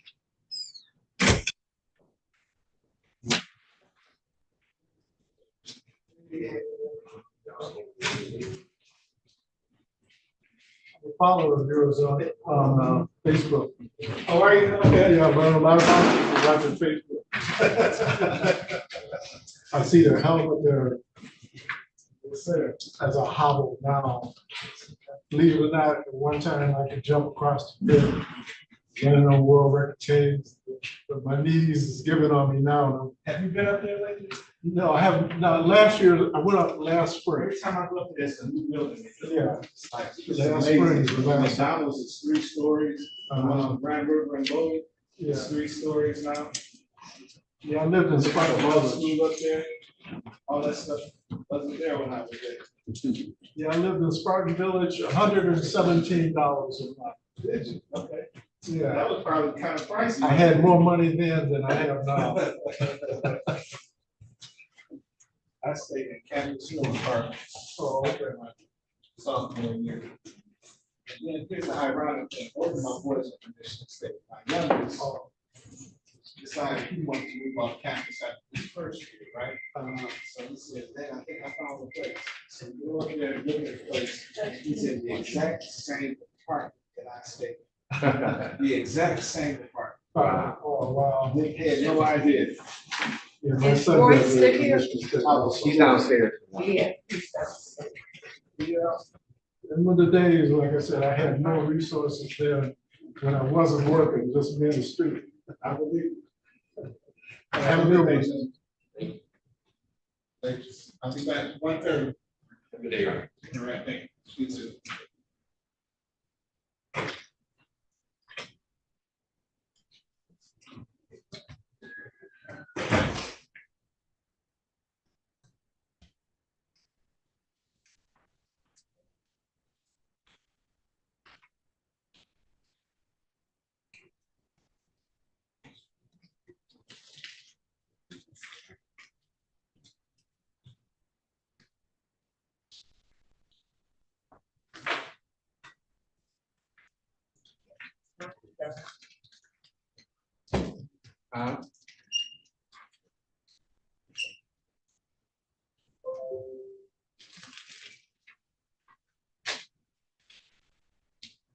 Thank you.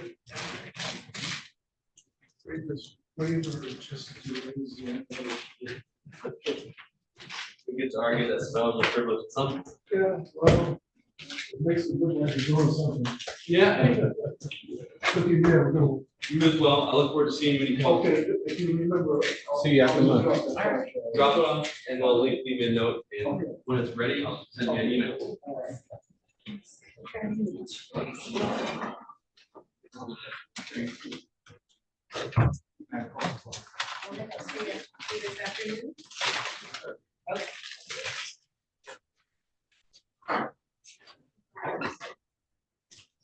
I know you're from a friend, but I'm gonna put things, the recording on pause.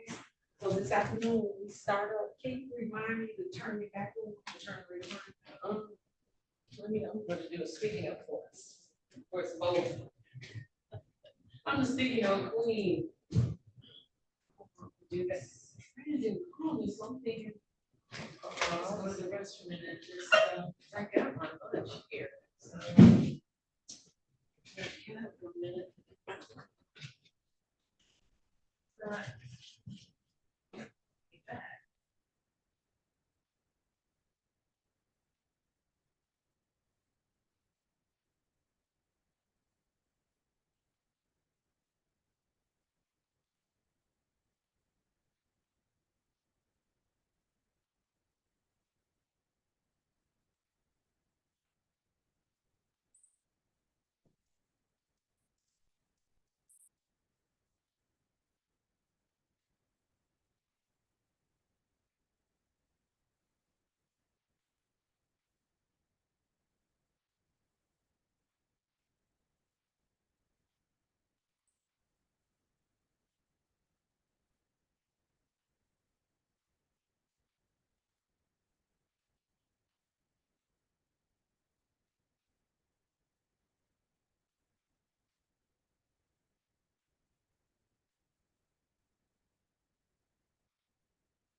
Mr. Feller, are you ready?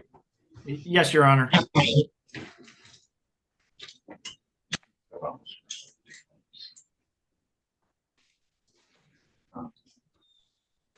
On case 2457029, State of Michigan versus Woodson D'Anthony Royster, defendant number 1. Defendant is charged in count 1, homicide, murder, second degree.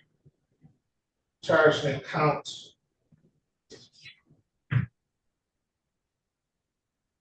that's it. And defendant has a habitual offender set third offense notice. Appearances for the record.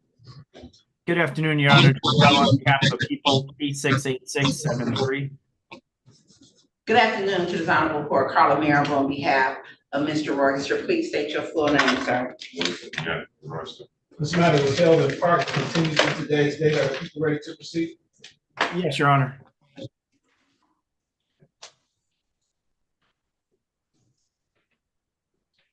Go ahead, Mr. Feller. Your Honor, as of last Thursday, the one remaining piece of evidence that we were going to admit was the medical examiner's report. I have emailed that to your staff, Ms. Maribel, for preliminary exam purposes only, as stipulated to the admission of People's Exhibit number 2, which is the postmortem report of Dario Pitts, authored by Dr. Nicole Kroom, in ME case number 24-05584. So I'm moving for the admission by stipulation of Exhibit 2, the medical examiner's report. So stipulated for exam purposes only? So stipulated for exam purposes only, Your Honor. The court receives that stipulation. Thank you, Your Honor. Your Honor, with that being admitted, we don't have any further witnesses for this preliminary exam. All right, does the defense have any witnesses? Defense at this time is not going to call any witnesses, Your Honor. Your Honor, I'm moving for... I'm sorry, can the court hear me? Yes. I'm sorry. I'm moving for bond over as charged on the second-degree murder. In this case, the court heard the testimony of Anthony Simpson, who indicated that the victim was in an argument with Mr. Broderick McGee over the fact that they had bought a bottle of liquor. It was a half gallon. That they were drinking up the liquor because other people were there. After the argument of the liquor, Mr. McGee had a gun, was waving the gun around as he was arguing with the victim. Mr. Simpson testified that this defendant, Mr. Royster, came up out of nowhere, that there was a fight between them, that Mr. Simpson, Mr. McGee, the defendant, and the victim all went down to the ground. That Mr. Simpson testified that he pulled Mr. Royster off of the victim, at which time there was a ton of blood on the victim, which Mr. Simpson also got on him. The court questioned Mr. Simpson, and by the processes of elimination, Mr. Simpson stated that he didn't have a knife, the victim didn't have a knife, and Mr. McGee had a gun and not a knife. Furthermore, there was testimony from Mr. Simpson that after the incident, the victim took off running toward the location where his body was ultimately found, and the defendant took off in his Chrysler 300 and drove off at a fast rate of speed.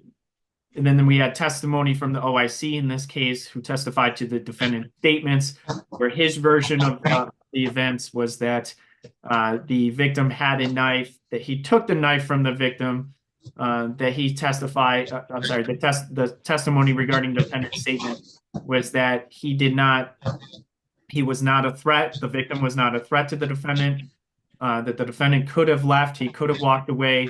However, he struck the victim with the knife, described to the detective a downward stabbing motion consistent with the stab wound to the upper left chest as stated in the ME's report, and then he left. So based on all the evidence the court has heard, I'm moving for bind over on second-degree murder.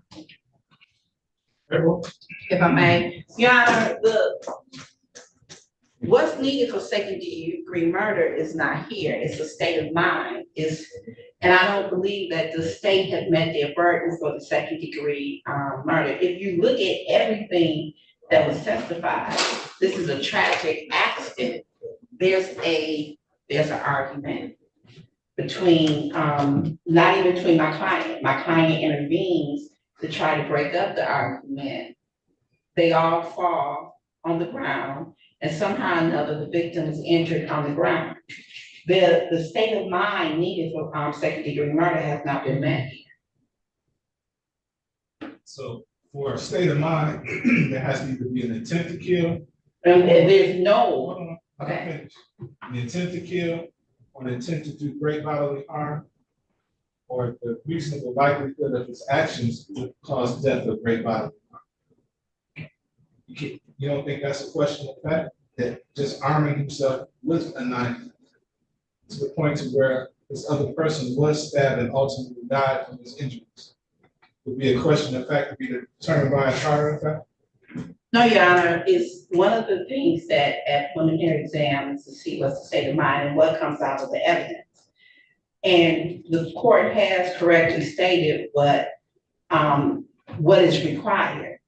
There's definitely not an intent to kill. There's nothing on the record that says that there was words, I want to kill you or anything like that. So there's not an intent to kill. Great bodily harm, who could have thought of breaking up a fight would cause a death? And then the third one was that the likelihood of it, and it's just not there. So I don't think that why isn't it there was testimony that the defendant had a knife and stabbed at the complaining witness in a downward motion with that knife? Your Honor, that was the testimony allegedly that you have to look at how the question was asked. And I asked that question, did he say downward motion or did he say across, if you remember? And the officer was not. Even if he said across, waving a knife at someone, wouldn't that create a very high risk of death or great bodily harm?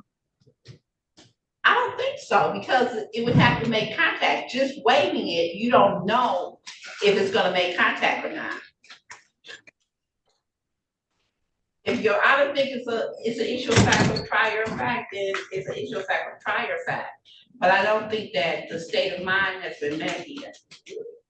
I beg to disagree. The court, after hearing the testimony and viewing the people's witnesses and their evidence, is satisfied that people have met their burden of probable cause as it relates to the charges contained in the complaint. The court finds that the charges are committed in the city of Detroit. The court finds probable cause to believe this criminal conviction. Defendant will be bound over to the Wayne County Third Circuit Court Criminal Division of Proceedings. His arraignment on the information date and time will be June 4th, 2024 at 9 o'clock a.m. Your Honor, currently this is on remand. Would Your Honor entertain a bond on this case or give us at least a DSU report? I would first pretrial services for bond recommendation.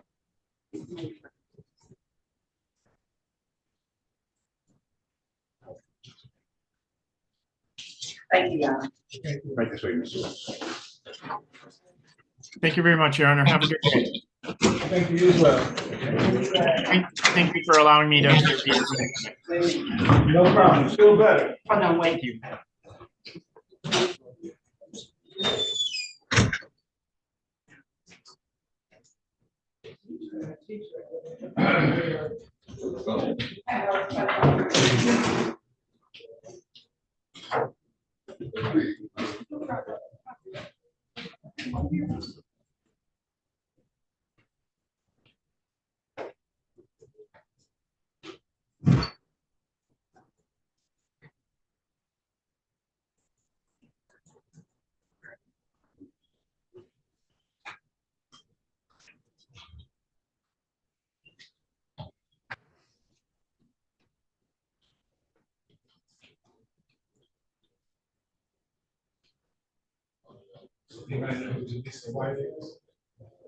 Sir, please remove your hat.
Kids out there? Yes, he's coming through the door now. Okay.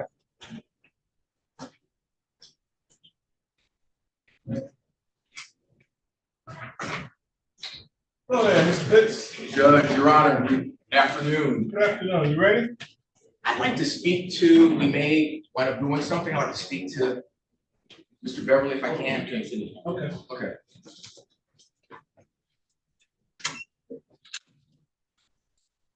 Hey, how you doing, my brother?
The judge is ready. 2 seconds, we're coming out. You agree?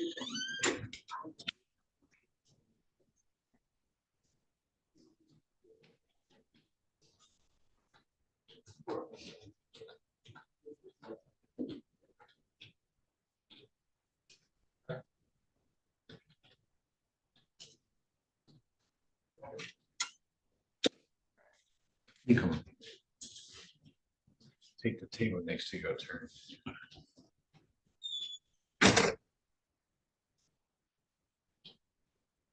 I'll get it, Mr. Pitts. Okay, okay.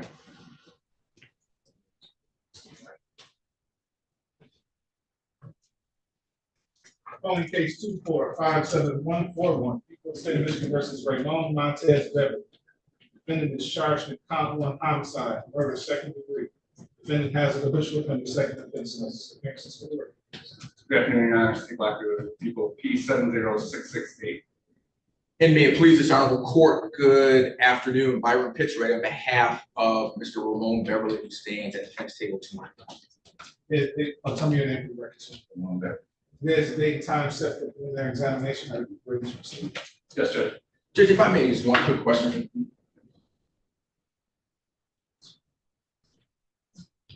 Judge, can you see if there's an agent staffer in your waiting room? I have a Jaleesa White in my waiting room. Okay, Jaleesa's her first name, so I must have the last name. But I think that would be her. So.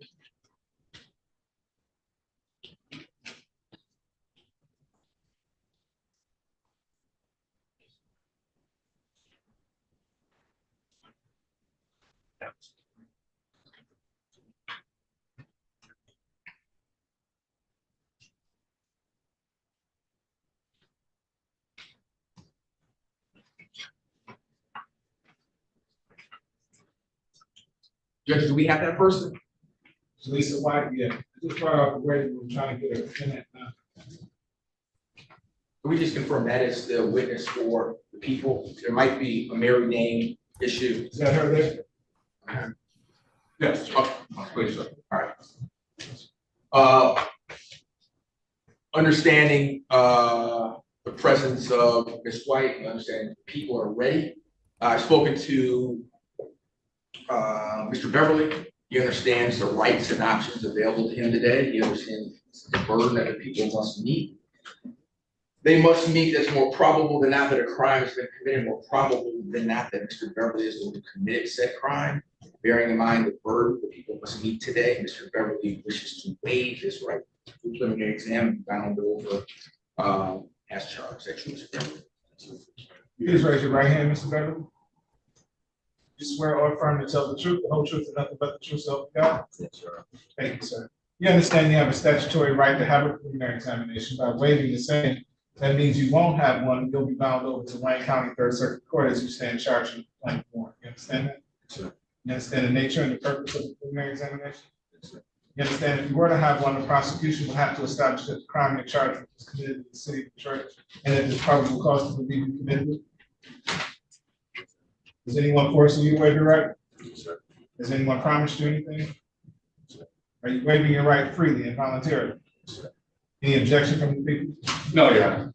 Court finds defendant's waiver is made knowingly and voluntarily freely given to the court, will therefore bind it and send it over to Wayne County Third Circuit Court. Criminal Division for the proceedings. His arraignment on the information given the time will be June 4th, 2024 at 9:00 a.m. Will be continued.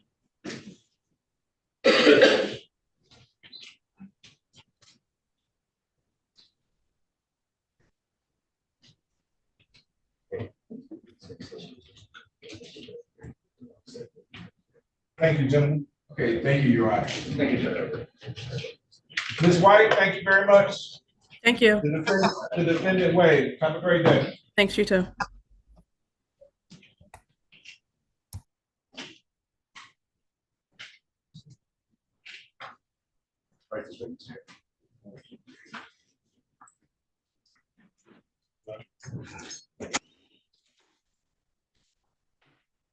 Already called it. I didn't wait. All right.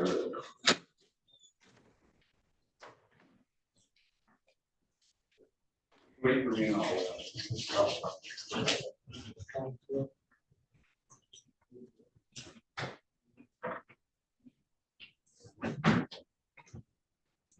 Rest of that file.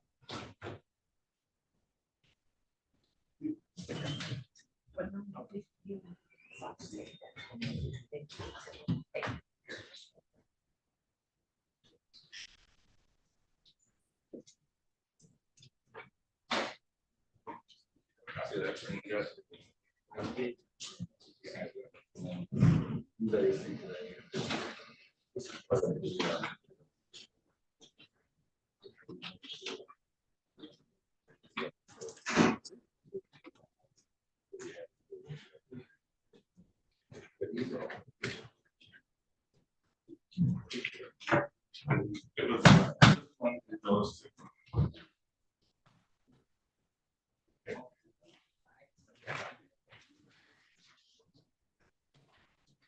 Yeah, I'll.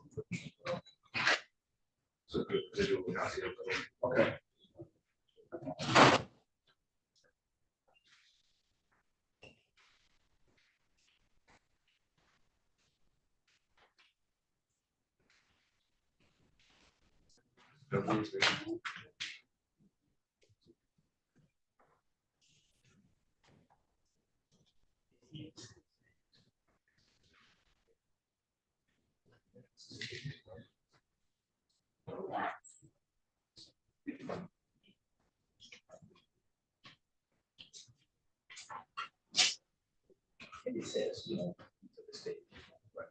So folks, that concludes the docket for today. Hope to see you tomorrow, same bat station, same bat time.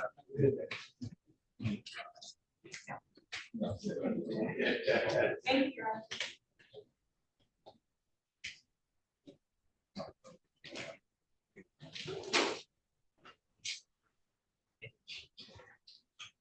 Case is crazy. Soft man. Crap. So, yeah. So, I guess what I'm gonna do, I can't remember. I guess it's some kind of beef between two other rappers, one named Drake. Judge, good to see everybody. all right, yeah. I can't think of it. I know you're talking about. Yeah, so I don't listen to rap, so I don't know about it. So, but I mean, I'll be Tropical Smoothie Cafe, 2 tip cups out. You know, they say tip to, give to Drake, or I forgot the other guy's name. And I'm thinking, they're employees. I say, well, what's your name? Which one are you? Drake. And and they had to explain to me these were 2 rappers that got some beef on them. Because I don't know them. I think they both like. All right, no, really. Well, what's the beef? Is it trying to see who's better? They both did this on each other. Oh, okay. Going off on each other, they're going back and forth. Ain't nothing but a bunch of hype. They get more Publicity, yeah. Yeah. Wasn't too bad of a day. Wasn't too bad of a day. That was very interesting. Oh, yeah. You been chopping up bodies and killing your brother. Sounds like the one that. Yeah, I think that one was another knife. It's like people picking up knives instead of guns these days. I see. I know this. And putting gun handles on the end, that's not, I didn't know. Gun handles for the gun.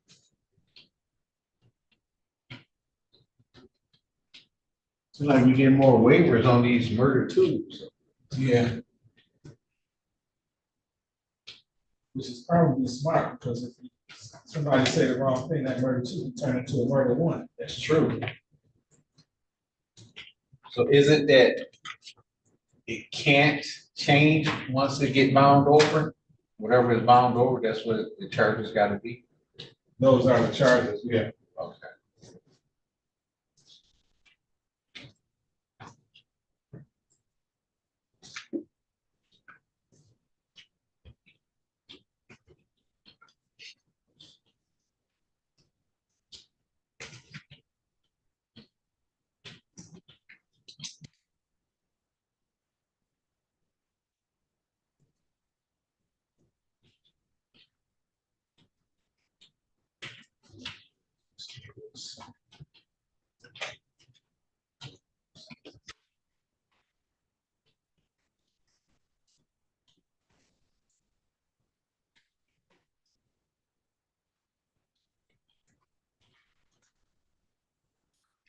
My class is canceled for today. They protested. You said classes. My class, I teach at Wednesday. My class is canceled. They canceled. You smiling, I see all. It didn't really bother me because we are ahead of, on my syllabus, and we're ahead of schedule, so this one day is not gonna mess us up. I could actually hold the class via Zoom if I wanted to. But that's it. Well, that's what it was, because you were telling them we're behind. Oh, no, that's my YouTube problem.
Jason, I think was fine. What's you trying to do? It was. You can call it. Call it in my voice. What do you want? All right. Where y'all at? Here.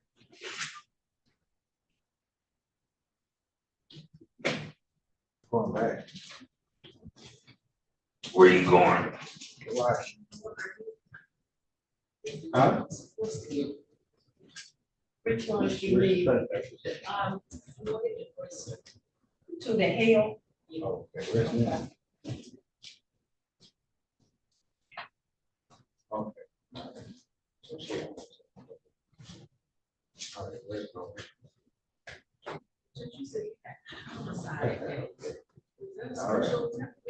Tuesdays and Thursdays, I only do homicide exams. All right, I'll talk to you. Tuesday and Thursday. Okay, all right.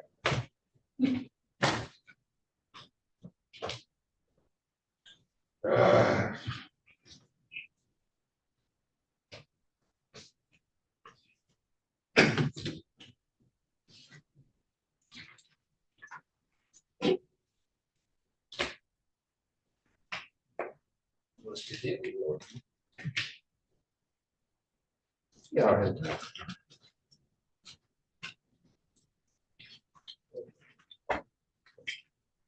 All you gotta do is look on, Google tag in that car, with that miles and see what they say. Look for one that's on the lot, use one on the lot, and see what they say. Huh? Not quite a year yet.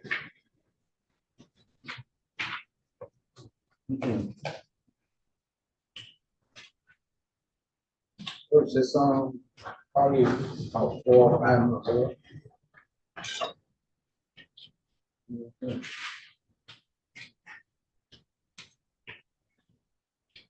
Oh, okay, okay. All right. I guess Terry's going with later to the track. All right, I don't know what she's trying to get back to church. Yeah.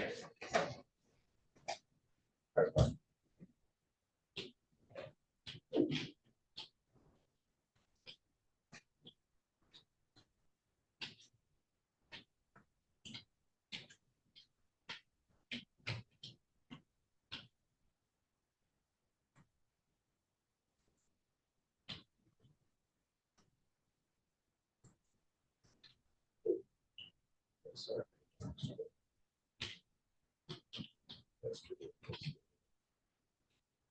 Everything good?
Thank you.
Thank you very much. Y'all have a good day. We'll see you tomorrow. I'm not sure where.